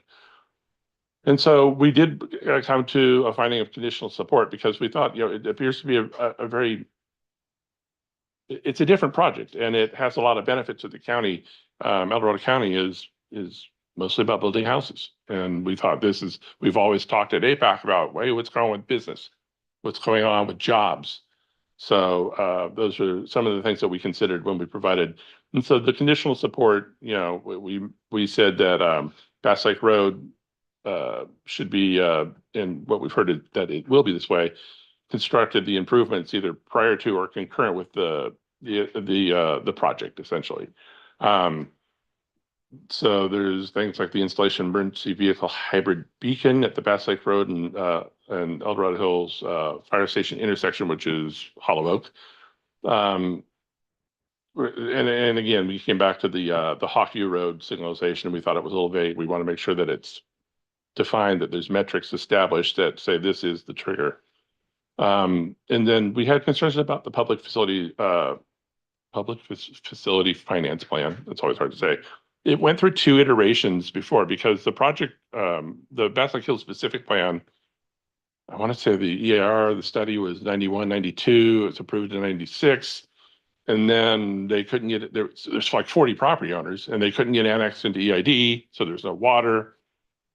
And so then in 2004, I believe an attempt was made to change the public facility finance plan. Planning department at the time said, no, it wasn't consistent with what had been approved. But then it came back in 2016 as the development agreement was expiring, that it basically went back to what was proposed before for the 2004 change. So we want to make sure that what's in there and what's intended, right, that we're meeting those obligations and because it's public facilities. So we want to make sure that financing's there, that it's not costing the county money to do that. And, one of the examples was we weighed in on this a couple of years ago, 2020. The park and ride, which is completed now, it was originally in the PFFP, was a 200 parking space park and ride. And park and ride is not just for the commuter bus that goes to Sacramento that my wife rides downtown, but it's also for carpool, vanpool for other uses that aren't part of the El Dorado Transit. And it was also intended to be a parking facility for the trail system that's in and around Serrano and the Bass Lake Hills specific plan. So one of the developers made a commitment when his project was being approved, Bass Lake North, that supervisor asked for Class 1 bike path. He said, yes, I'll do it. But he was also has to do 100 of the parking spaces. When it came time to do the bike path and the parking spaces, the bike path's $1 million. And so that wasn't something that was analyzed in the project review. It was just something he committed to because the supervisor asked for it at a hearing. So then he said, well, I can't afford to do the park and ride. Thought the bike trail was more valuable. And our position was, you committed to do both, you should do both. So we just want to make sure that we're not coming back to this park and ride that, you know, El Dorado Transit might say, yeah, we don't need the 200. You know what? It was part of the approvals. We want to make sure we're consistent. So as they update the PFFP, that we're consistent with what was asked for in the past, that we're not getting less for the community. We're getting what was agreed to. So, this is gonna take forever. So we did agree with moving it, the project into the community region because it's El Dorado Hills. And they should be, you know, the traffic signal for the eastbound 50 off ramp at Bass Lake Road was because it hit a trigger, level service trigger. It was for a rural region. The community region has a higher trigger. So it should probably be a consistent way to implement improvements to our infrastructure. So we thought that was appropriate. And again, we come back to public facility financing plan, just weighing in on the, it's a maintenance entity for public private roads and drainage facilities. It places the burden on a private entity, or future projects rather than on, to have the county be responsible for it. We just want to make sure it's defined clearly. And then the, we're going to read all this.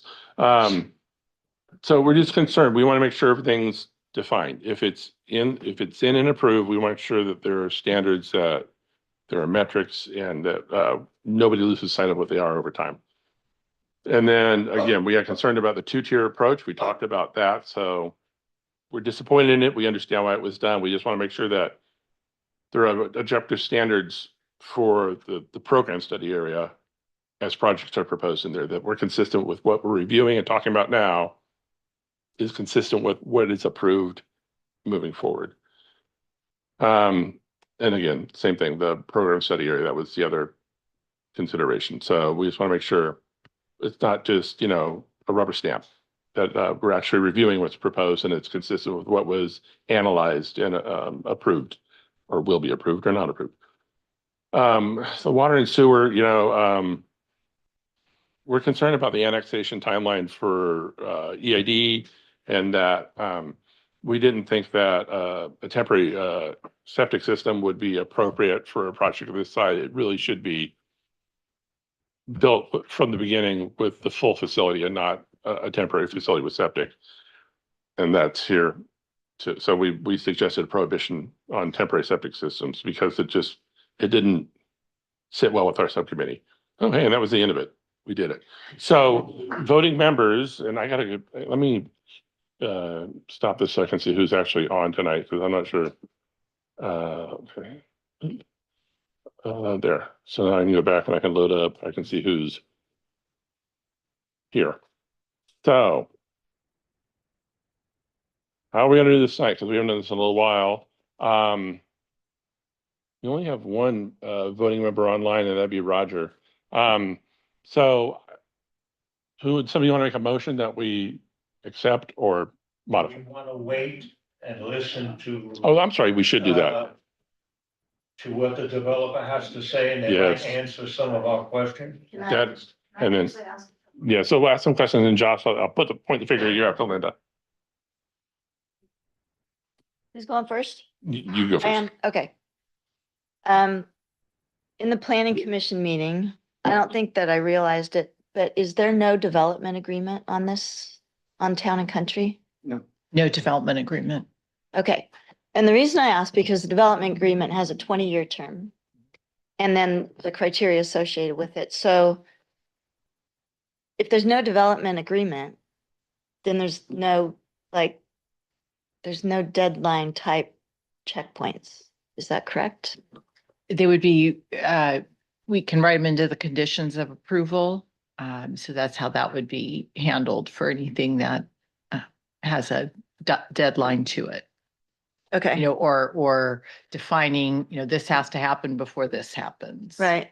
Right. Okay. I think that's a little concerning. When I heard that, I don't know that I recognized it while evaluating the documents, that there's no actual development agreement. And that's had benefit before because then it has to be reviewed again if it hasn't been completed within that 20-year timeline, right? The other thing that I'd thought of in talking about the cumulative traffic analysis, I don't think that there was any run all the way down to Green Valley Road. If we think about a new commercial space and hotel, there would be people, especially for the event center, coming up Bass Lake Road from Green Valley. And keep in mind, there's still just 2 lanes going around Bass Lake itself. And so I think that there could be some challenges with that area with transportation. And I don't think it went out to Green Valley. We've got the transportation study. I don't recall how far north it went. Yeah, I can walk you through it and show you what I we know got. that it did, had Barbary Way, because it didn't include Barbary Way, but it did include, I think, Bridlewood. If I'm trying to remember, 'cause that was one of the questions we had. Yeah. With the draft EAR. Right. I just don't and think Josh that can help me if I'm not right on that, but, I mean, we can look at it again, but I think I would have concerns with Bass Lake. One of the other things I brought up is evacuation study, particularly one that aligns with the safety element update in the general plan that requires full validation of the roadways, taking full evacuation if it's required, and that isn't done. I don't think that's actually been implemented, but it's in the safety element as of a year and a half ago. So that I have concerns with, particularly with the people on the hill up behind, east of where this facility will be. Because right now that's staying just a 2-lane road. And I think that's probably critical consideration for that. So that's all I'll say from all my other written comments. so before I ask Josh to stand up and see if there's anything they want to contribute tonight, I'll ask, does anybody else in the room has questions about the subcommittee findings? Okay, do you have sorry, back and forth. Young legs. Subcommittee findings, right? Yes. Okay. I want to address that for a second. As the planning commission came to a vote that particular day, which was on September 10th, the chair planning commissioner, Bob Williams, put a request in. He wanted to sleep on it. I want the board of supervisors to hear this. I'm sure they read about this too. And he wanted to return the next day. And at that particular day, they did come to a voting. So Bob Williams in question here, and I'm sure that he, as being a chair planning commissioner, knows what he's doing. These are his quotes. I've been looking at this project for many years, seen a number of changes. That's what Bob Williams says. I'm really confused, Bob Williams being confused, and concerned, Bob Williams being concerned. There are areas where we still have blanks after so many years. Now, I just listened to John Davy here on his presentation, a list of concerns on the projects that kept on growing. The list of concerns of the project, a list of concerns that we have on the projects. We want to make sure about this. We want to make sure about that. We want to make sure about this. Back to Bob Williams. He wants to sleep on it. No, a vote was taken. Pretty much the room was empty when the vote was taken, and the vote was 3 versus 2. So I think Mr. Bob Williams, which I think I never met him in person, but I think he deserved that planning commissioner job here, because I think he was right on the ball. So thank you very much for that, Mr. Williams. So, and I'll jump in real quick. And we have one more person online, so maybe so with APAC, with our project views, and we make findings. There are 3 findings we do. One, we support the project with no changes. That never happens. Sorry. Number 2 is with conditional support, which we did here, and we list the things that we are concerned about. but if they can be addressed. And number 3 is non-support. We've done a couple of those, like maybe 3 or the golf course, yeah, Central. I want to say the Saratoga Phase 2, and the El Dorado Hills, the Town Center Apartments. But primarily, we do find we kind of weigh in on conditional support, where we say, here's where we think the project could be better. There's a lot of applicants over the years that have listened to APAC and said, hey, we'll make this change. Is that better? That's better. We still ask for more.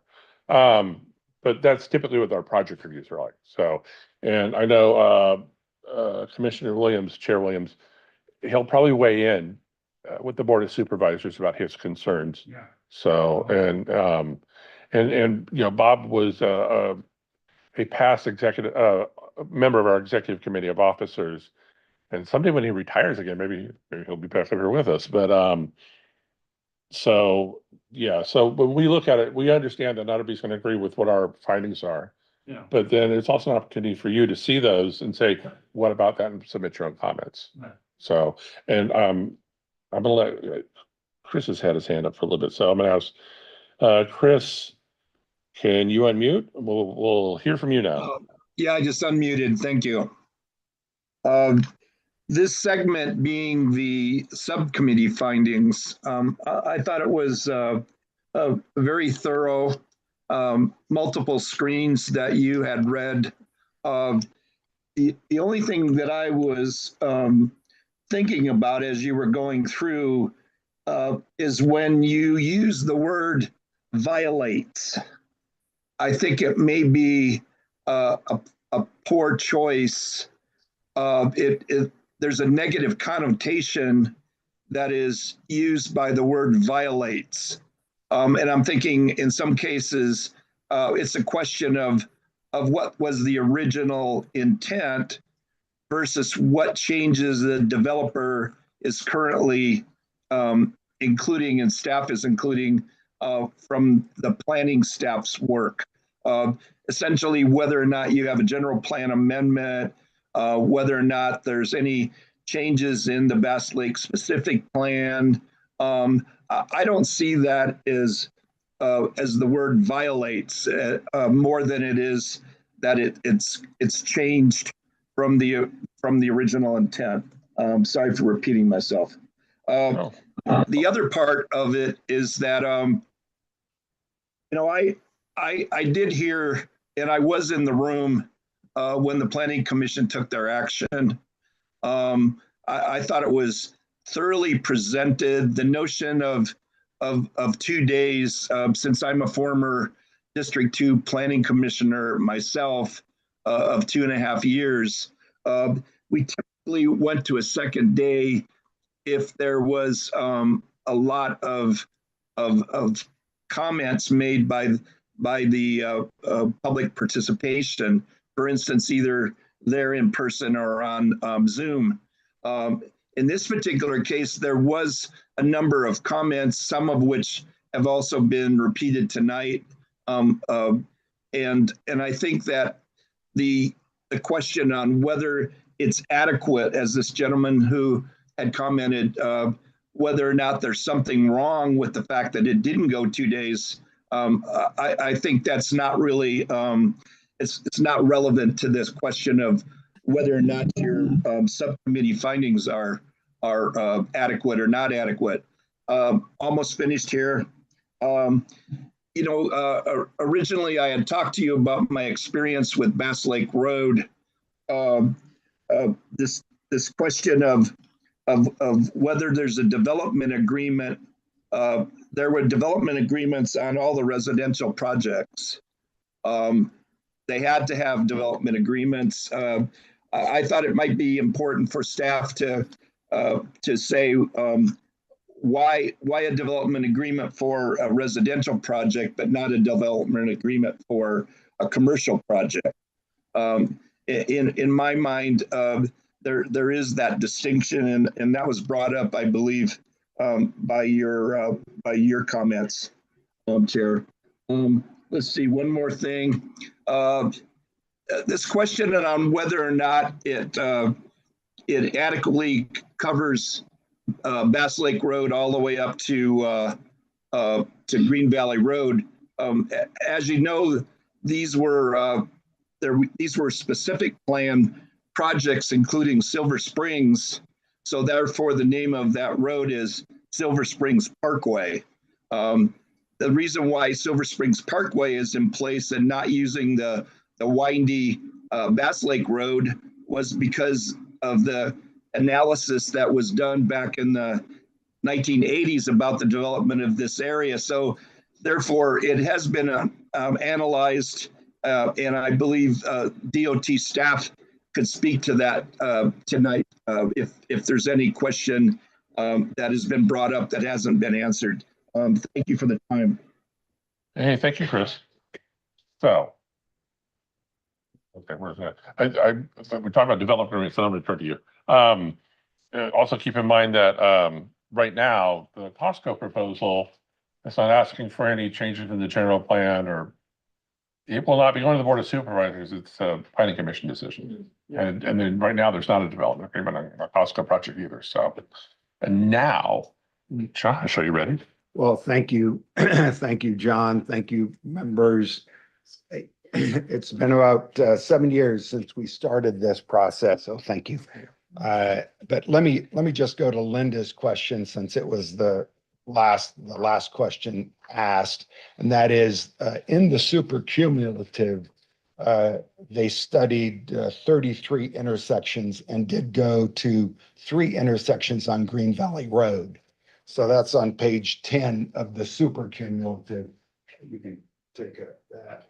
That's the map. I just looked quickly in the super cumulative. On the issue of cooperation with the Parker Group, we've been talking with the Parker Group for the last 5-6 years. I think even before we started the whole process, we went to them and every one of our neighbors surrounding this property. Enrique Rodriguez is here from right across the way, but every one of our neighbors we went to and sat down with. Parker Group was one of our neighbors, so we went to them as well. And we laid it out of what we were thinking, and then we got input. And that has been the way we've dealt with this from the beginning. So I think that's the way we dealt with APAC. I think this is our 10th or 11th. So a very long list, yeah. Time we've been at APAC. So we really appreciate all the input we've gathered. That input has made us, I think, one of the best projects that we could ever imagine putting forward to the Board of Supervisors. It's taken a lot of work by staff. It's taken a lot of work by all of our engineers and all of our legal counsels. So we have, I think, over 100 supporters with written comments from the beginning of our J6 application in 2021 to all the way up till now. We have over 1,000 on a petition supporting the project. And I really think it speaks to the beauty and the well-designed nature of the project. So we appreciate all that and thank everyone who's here tonight, that we have such support here tonight as well. Let me go specifically, I think that was one of your questions. I can't remember the other one, but so let me go to the APAC analysis and get into that. I should also say that we took one suggestion of the Planning Commission, and that was the Planning Commission wanted to cap the total number of residential units at 814. And we took that in, and it is now into the staff report. The septic and the sewer system I'll deal with within these comments. And then I think if you have any questions, we could go from there. And let me just say something about, before I get into some of these specifics, because some of the beauty of this project has been this cooperation that we've had, and the cooperation on simple things like bike connectivity. And it was first heard here from John and then others outside when we had bike meetups and hike meetups to really figure out that there was a need for this connectivity. John's been dealing with it for 30 years at least, trying to get DOT to look at this connectivity piece. And we looked at it and we immediately started focusing on that and seeing all the way down to how this could and should and will hopefully connect to the American River Parkway Trail one side and to the Southeast Connector on the other side. So we're excited about that. And then the route up to Lake Tahoe. Let me go through one by one, if you want to put them on the screen, your phase development, the concerns and conditions of approval. First, this issue of phase development. John, you've mentioned that that this is how it's done in CEQA. Well, when we first submitted this application in December of 2021, we had nothing in this program study area. We called it remainder. Legal counsels on both sides, county counsel and our counsel said, you know what, you really have to study something in that area. All we had in our original submittal was just the hotel complex and the cottage complex. And the rest, John Hydell, rest his soul, said, just call it remainder, Josh. Well, we couldn't quite call it remainder. And the legal beagle said, no, you got to study something there. Create something that you think is worthy and of this village that you're trying to create. And that's what we did. 352 townhomes, 150 senior housing, and 200 apartments above retail along the old wagon trail. We thought that would be the best possible thing there, but we didn't discount the idea of other medical uses, a variety of uses that we think could and probably will be in the marketplace 5, 8 years from now, 10 years from now. We don't know when, but when the marketplace is there, when people have a need in our neighborhood of the 60,000 people on the north side of the freeway, then that will be the driving force for that development. What after the planning commission, after talking to the supervisor, a couple of supervisors, this issue kept coming up that there was something in this program study area that we weren't disclosing, or maybe it was people didn't like what was in it. And so we tried to be very factual. As I said, it wasn't in our program to start with, but we put it in to study it, and it's there. So what we've proposed with the planning staff, with the help of planning staff, and with help with county council, is an alternative zoning option that the board could consider next week. We created a new map, and that section of the program study area would have to come back to the Board of Supervisors for their review and approval at a future date, whatever happens there. We thought that would be the best way to handle this, straightforward, have the board review it. In the alternative, as the supervisor in this district pointed out to me, and I was unaware of it, we would only have had to go back to the planning commission for a PD, a plan development. So I looked at it, I challenged the supervisor. I said, well, check with planning staff, I'm not sure. But in the interim, after that, we looked at this concept. And so what the board will see, I think it's posted today. I haven't seen the language myself, but county council worked on the language with planning staff. And what the board will see next week in the public, and everyone can see, I just looked before I came, is this simple concept of an option, an alternative to zoning. So this program study area that has these different things we've studied would have to come back to the planning commission, but would have to come back to the board for their approval. That obviously elongates, but it also gives more transparency, just what you were asking for here, and really everyone has an opportunity to say, okay, we like this, we don't like this, we say yes or no. So that you'll see in the posting on LegStar today, and we think it's gone a long way. And each one of these proposals and how we've operated is exactly this way throughout all of these years. Whether it was a neighbor who thought a certain thing should happen, or whether it was someone in Placerville or in Camino, we looked at each individual case, or whether it was wildlife even though our EIR doesn't have any impact into deers. I've seen 2 deer dead on the highway. I don't want to see any more. We started looking at, with Kathy Germstead, we looked with Caltrans biologist, we looked at how we could get deer out of the creek system underneath Bass Lake Road. And I still promote that with a tunnel underneath Bass Lake Road where the big dip is, the next piece that will be 4 lanes at some point in time, to put a tunnel there for pedestrians, equestrians, and for wildlife and bicyclists. So we've looked outside. Legal counsel's constantly suggesting, be careful, don't talk about things outside. That's not our project. Yeah, we're not saying that's our project, but we're concerned about them.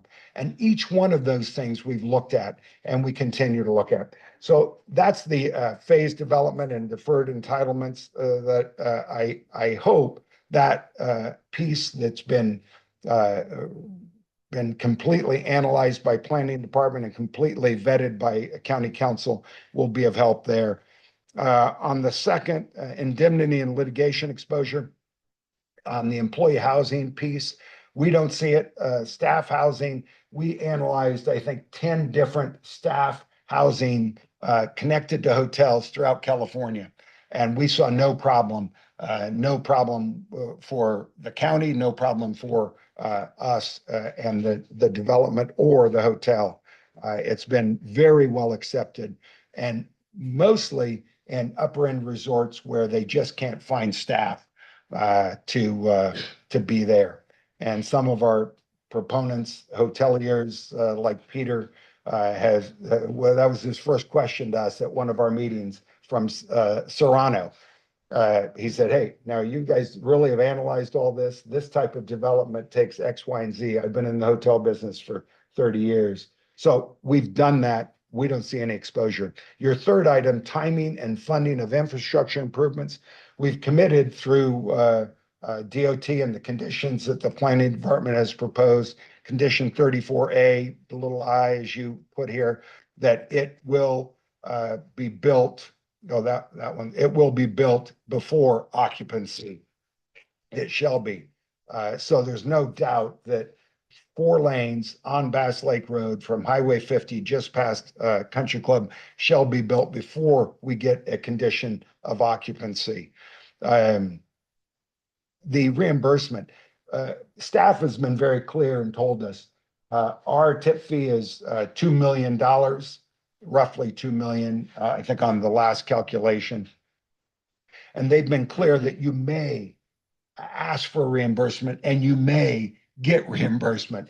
It is not a guarantee. They've been very clear with us. Adam from the beginning says that's a may. It really is up ultimately to what the fund is and ultimately the Board of Supervisors is my understanding. So we go into that eyes wide open. The signal at Hawkview and Bass Lake Road, this was a stretch for us to accept, frankly, because I think we had maybe 17 cars, if I remember the analysis properly, 17 cars up at that intersection at full build out. And we told the staff, this is negligible. 17 of our cars going up there. They insisted, they said, this has to be done. You have to be a part of it. If you tip the balance before anybody else in the area tips the balance. So we understand that, we accepted it. It was a hard thing. A traffic light is a pretty expensive item, and we accepted it. And we think that it could be written a little more with some definition, but we looked at it and we don't think we'll tip the balance, frankly, for the average daily traffic count. I think once our staff housing is counted into our traffic analysis, and so just so you know how conservative the traffic analysis is, our traffic analysis took into account that only 60% of the staff resort housing would be occupied by staff. At that time, so that means they didn't consider it to be 100%. It would really be a benefit once we really analyze it to show that we're gonna have 100% staff in those housing, that we'll have less traffic. So we're very encouraged by that. But nonetheless, we took the light. Offsite improvements, your next point, number 36. This is, what point is this, John? Mechanism for action, it shifts the burden of the potentially lengthy and costly process to developer, which could lead to project delays. Oh, this is, you're concerned about us? Yeah. Yeah, we think, you know, in this, this, I think, is a standard in DOT language. And so we looked at it and said, no, we think that this makes perfect sense, and it looks like they apply it to everyone. Number 4, perpetual maintenance of infrastructure. I believe, I haven't asked staff, but I believe that maintenance entities is a standard practice of roadways and other infrastructure. So we accepted this because that's how it's done now. And the Bass Lake Hills specific plan has that specific requirement for homeowners associations as well. Public notification transparency goes back to the original point. We hope that this is satisfactory. And that is that program study area will be brought forward to the Planning Commission. Once we have a project to put forward, then we would bring it back to the Planning Commission, move it through the process all again.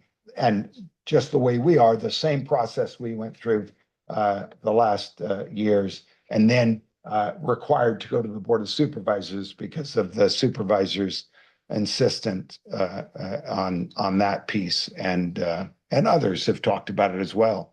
It was shocking to us that people thought there was something happening here, that we weren't talking about that because that was what we really wanted. No. And if you look at it, and I brought our original application for people just to look at so they could see, but no, we never had anything there. And Legal Beagle said, you got to study something. So we studied it. So that answers those pieces. I hope we can actually have your support. You guys did a lot of work on it, not only us coming to you, but you coming to us and expressing so many important, valuable pieces. So thank you very much. And I would also remind everybody that you guys provided a response to what we submitted to the Planning Commission as well. So if you want to look that document up, it's in Legistar. You can go and look what the response was point by point for what was submitted. And I have copies here if anyone would like a copy of that response. Yeah. And Josh, I have a question. Yeah, please. Can you touch on the water and the sewer on Yeah. this? I didn't see it in your, oh. It was Well, the it's in beginning. there, I believe. You know, the water study that was an independent study that we paid for, that EID did, showed about 11,000 acre feet available. And the project, just the project as it is, uses about 206 acre feet of water. Just to put it in perspective for you, because that's what the water study said.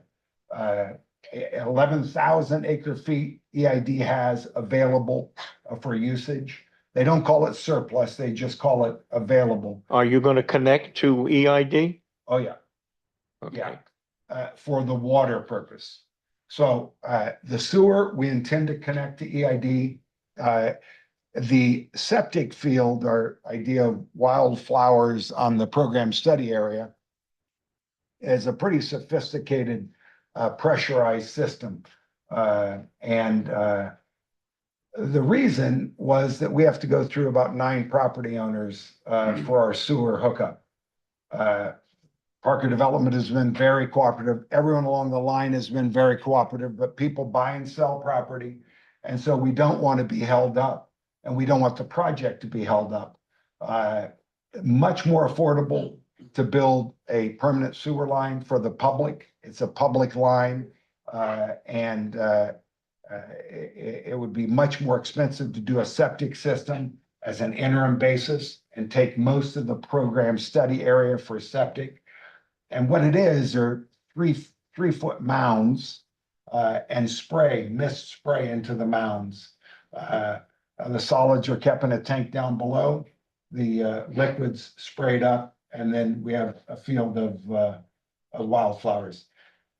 But we want that capacity because we don't want to be held up by any one property owner for getting through this public sewer system, 10,000 linear feet to Rusey Road from the bottom of Bass Lake Road and the freeway. We're very excited that engineering wise, we found a total gravity fed system that will also feed the rest of Bass Lake Hills specific plan, pretty much. About three quarters, 80% of the plan could come through this sewer pipe, which has always been the problem, water and sewer. How does the county feel about this septic system? Have you gotten any feedback from them? You know, we would have to go to the regional board for this program. And we've been to the environmental department at the county, but this system would have to go to the regional board.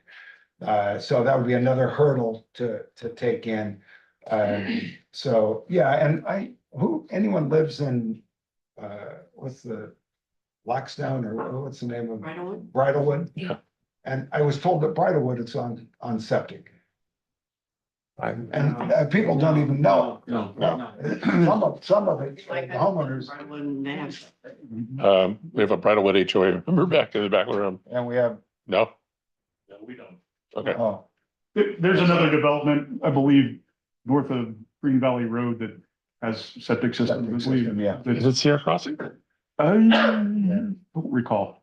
So Right next to it's Silver Springs. doable, it's doable. It would solidify that nothing would happen in the program study area for a very long time, that's for sure. But we really think that the best course of action is to do the 10,000 linear foot sewer system for the whole of the plan. That will last for the next 25, 30 years for just about everybody in the plan. So. Yeah, Was yes. that a condition of approval from the planning commission that you look into EID for sewer? Yeah, the planning commission had suggested that to the board. And so the board will take that into consideration.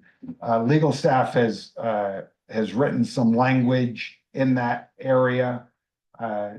So we'll see if the board accepts that or accepts the planning commission view. Yeah, but they've written it. Yeah, those two things from planning commission. Absolutely. Yeah, maybe to get wrap this thing Oh. up. And turn your mic on. There you go. Okay. First off, I think, Josh, I think you've answered a lot of questions or concerns with the program study area. The fact that the changes you have mentioned that your Board of Supervisors has requested and will consider about the zoning change, that takes a lot of guesswork out of the future. You're going to have to come back to the Planning Commission or the Board of Supervisors or both to get any changes made. So they will be vetted through the normal process. So I think that's a very good thing. And I think that answers a lot of questions and concerns that people had as sort of it's no longer a blank check, if you would. Secondly, I think that as the subcommittee writes these things, remember, we don't just grab it out of thin air. As you've mentioned, you and the Mohana team have been here 10 or 11 times in the last 8 or 9 years. We started out from, conceptual concepts to, fully drafted environmental impact report. The subcommittee or committees, we read everything. People write it, other people edit it and make comments on it. Do we agree on everything? No, not always, but we usually come to some sort of consensus. And one of the things I think that we always have to look at, and you've all heard this saying before, this is nothing new, perfection is the enemy of the good. I personally believe that this is a good project. Is it a perfect project? No, but there's no perfect project in this county or anywhere else. But it's a very good project. I think it provides something that this El Dorado Hills does not have, and this county really does not have. And that's for El Dorado Hills, right now, if you really want to have a wedding that's not at a church, you want to have a prom, a bar mitzvah, a christening, a celebration of life. Where do we go? We go to Folsom. Maybe we go to Sacramento. We don't stay here in El Dorado Hills. And with all due respect to the Holiday Inn in Town Center, that's not a place where I would particularly want to have if I had a daughter or a niece, I wouldn't want to have it celebrated there.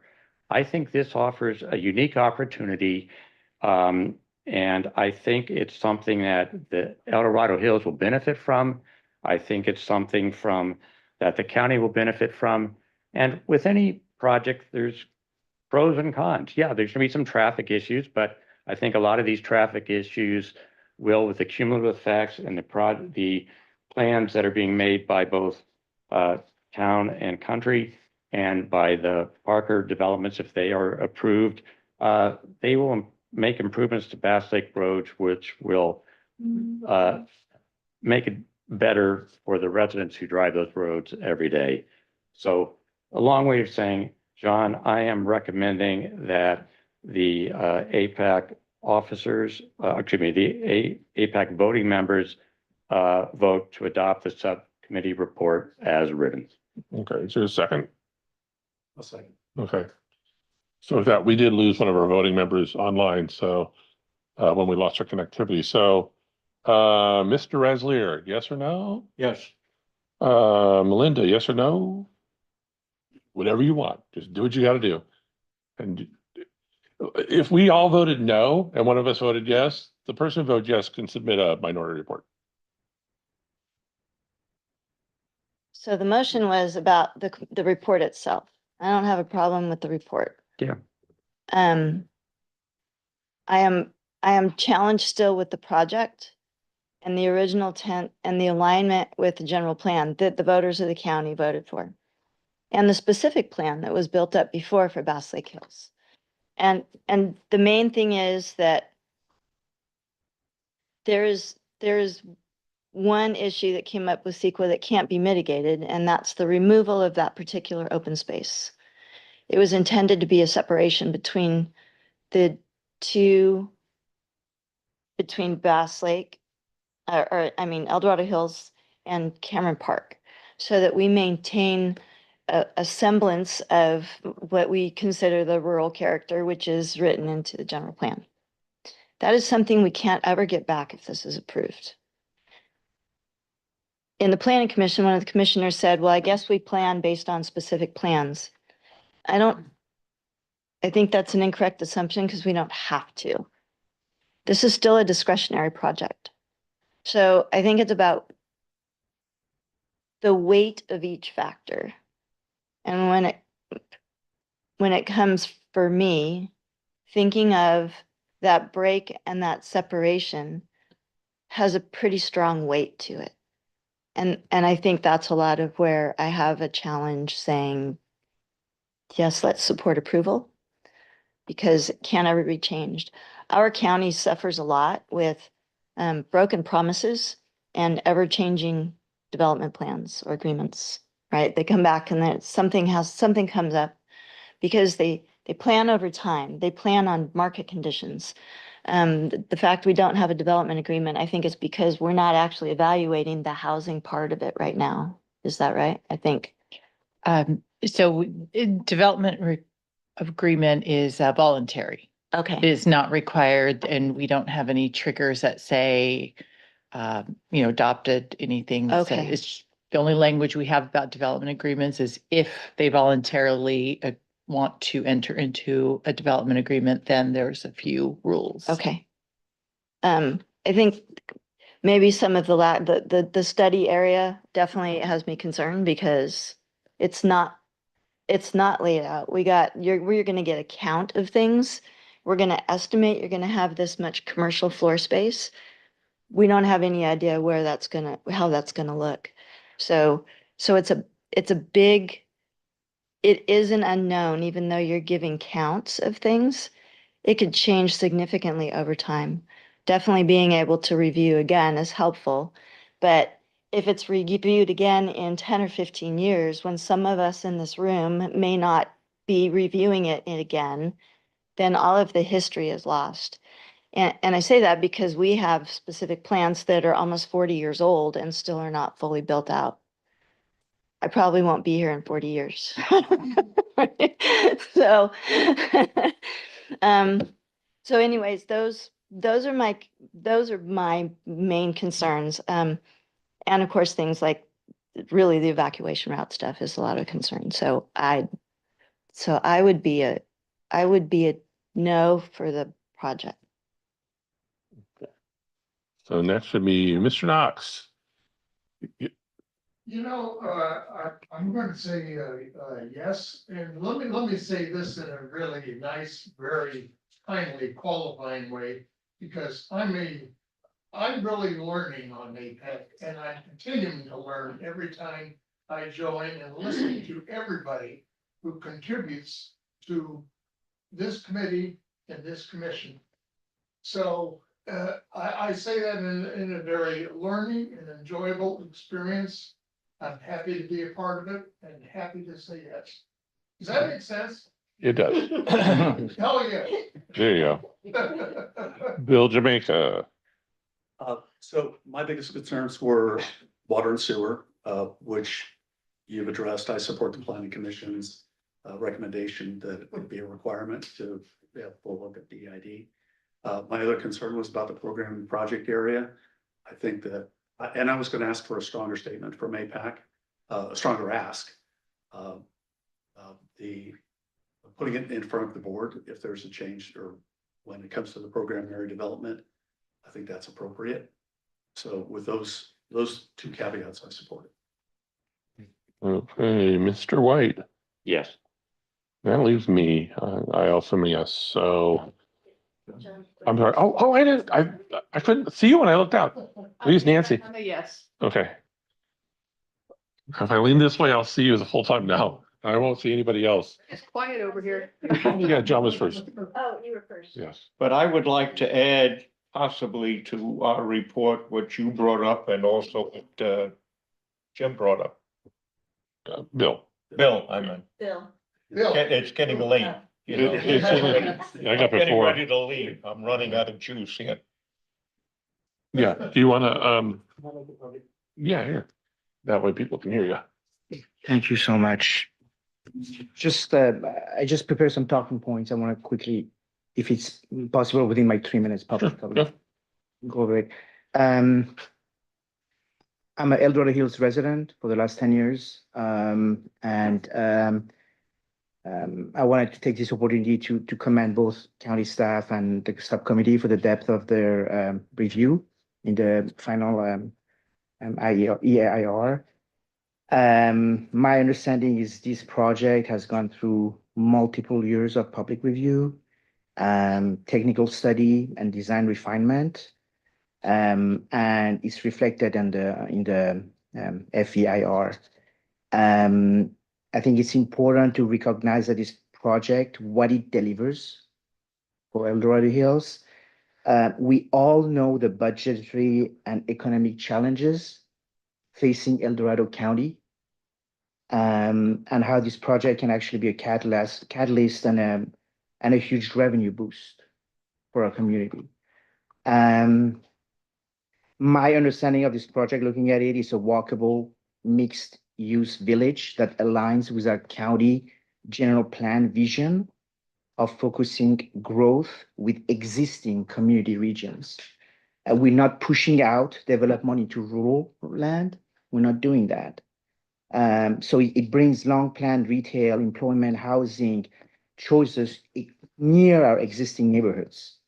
It reduces commuting trips, expands our tax base, and creates local jobs, which is exactly what our community has been wanting and asking for.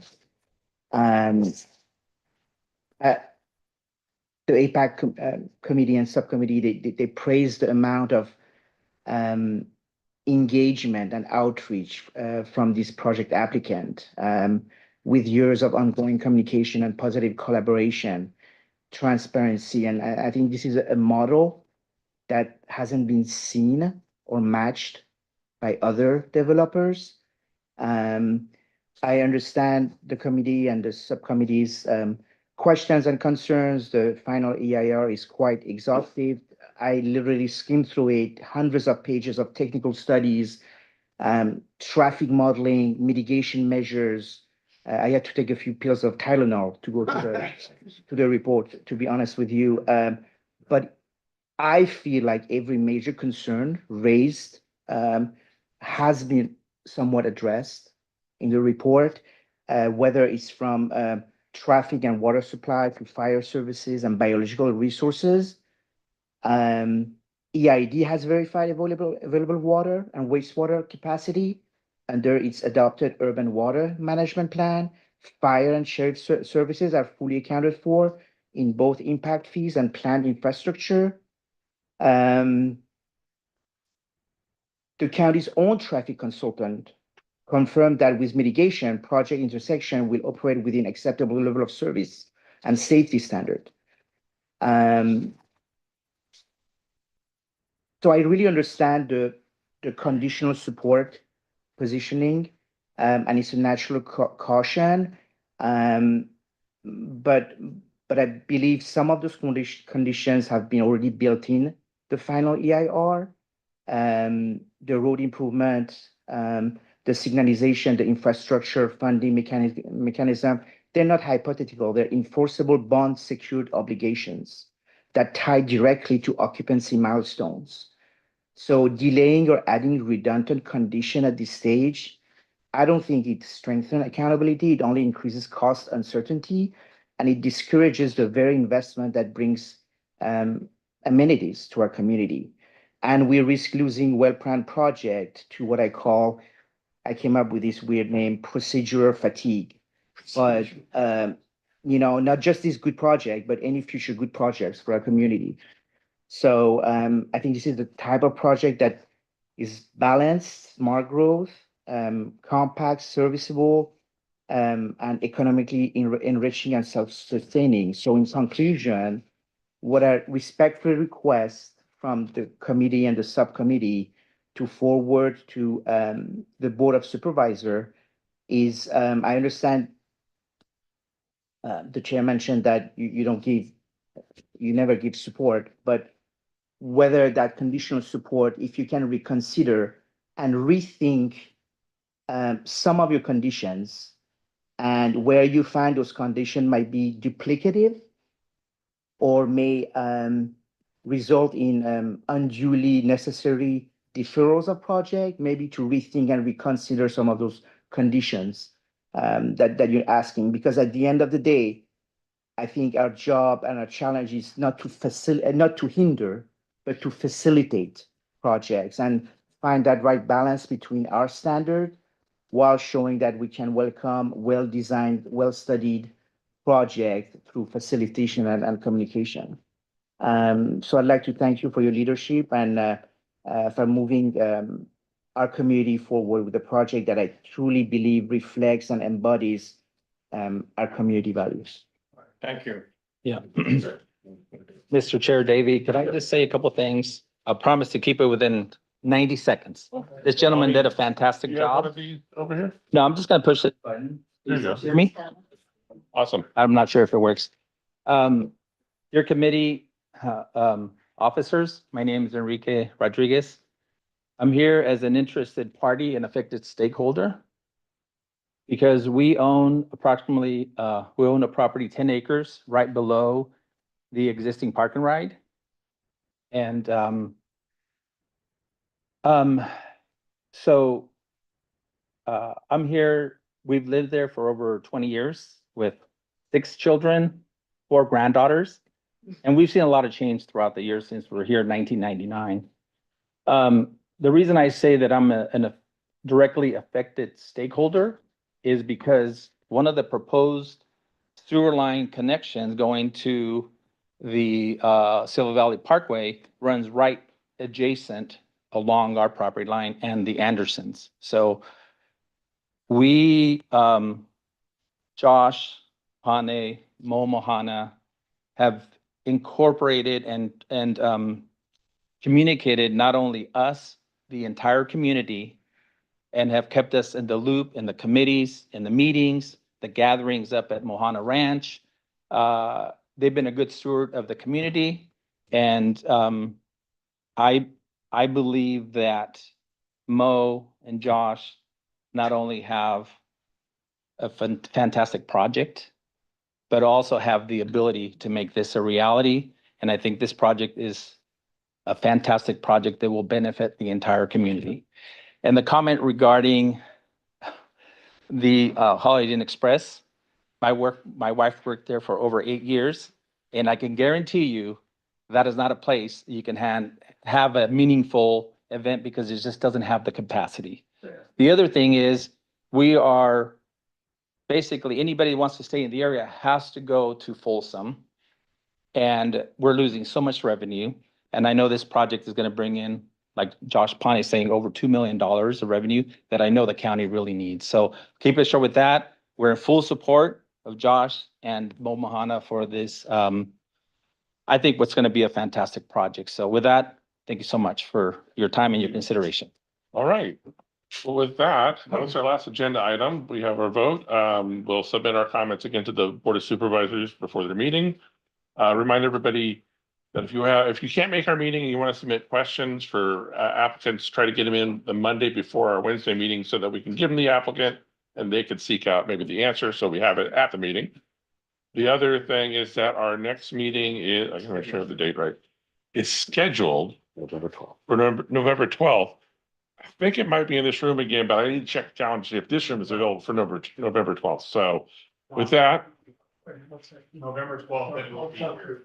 Well, Chief Hall's boy, you're talking to, you're reserving the room and I'm going to put it on my calendar now. So, John, I want to thank everyone for coming here tonight. You spent 3 hours practically here.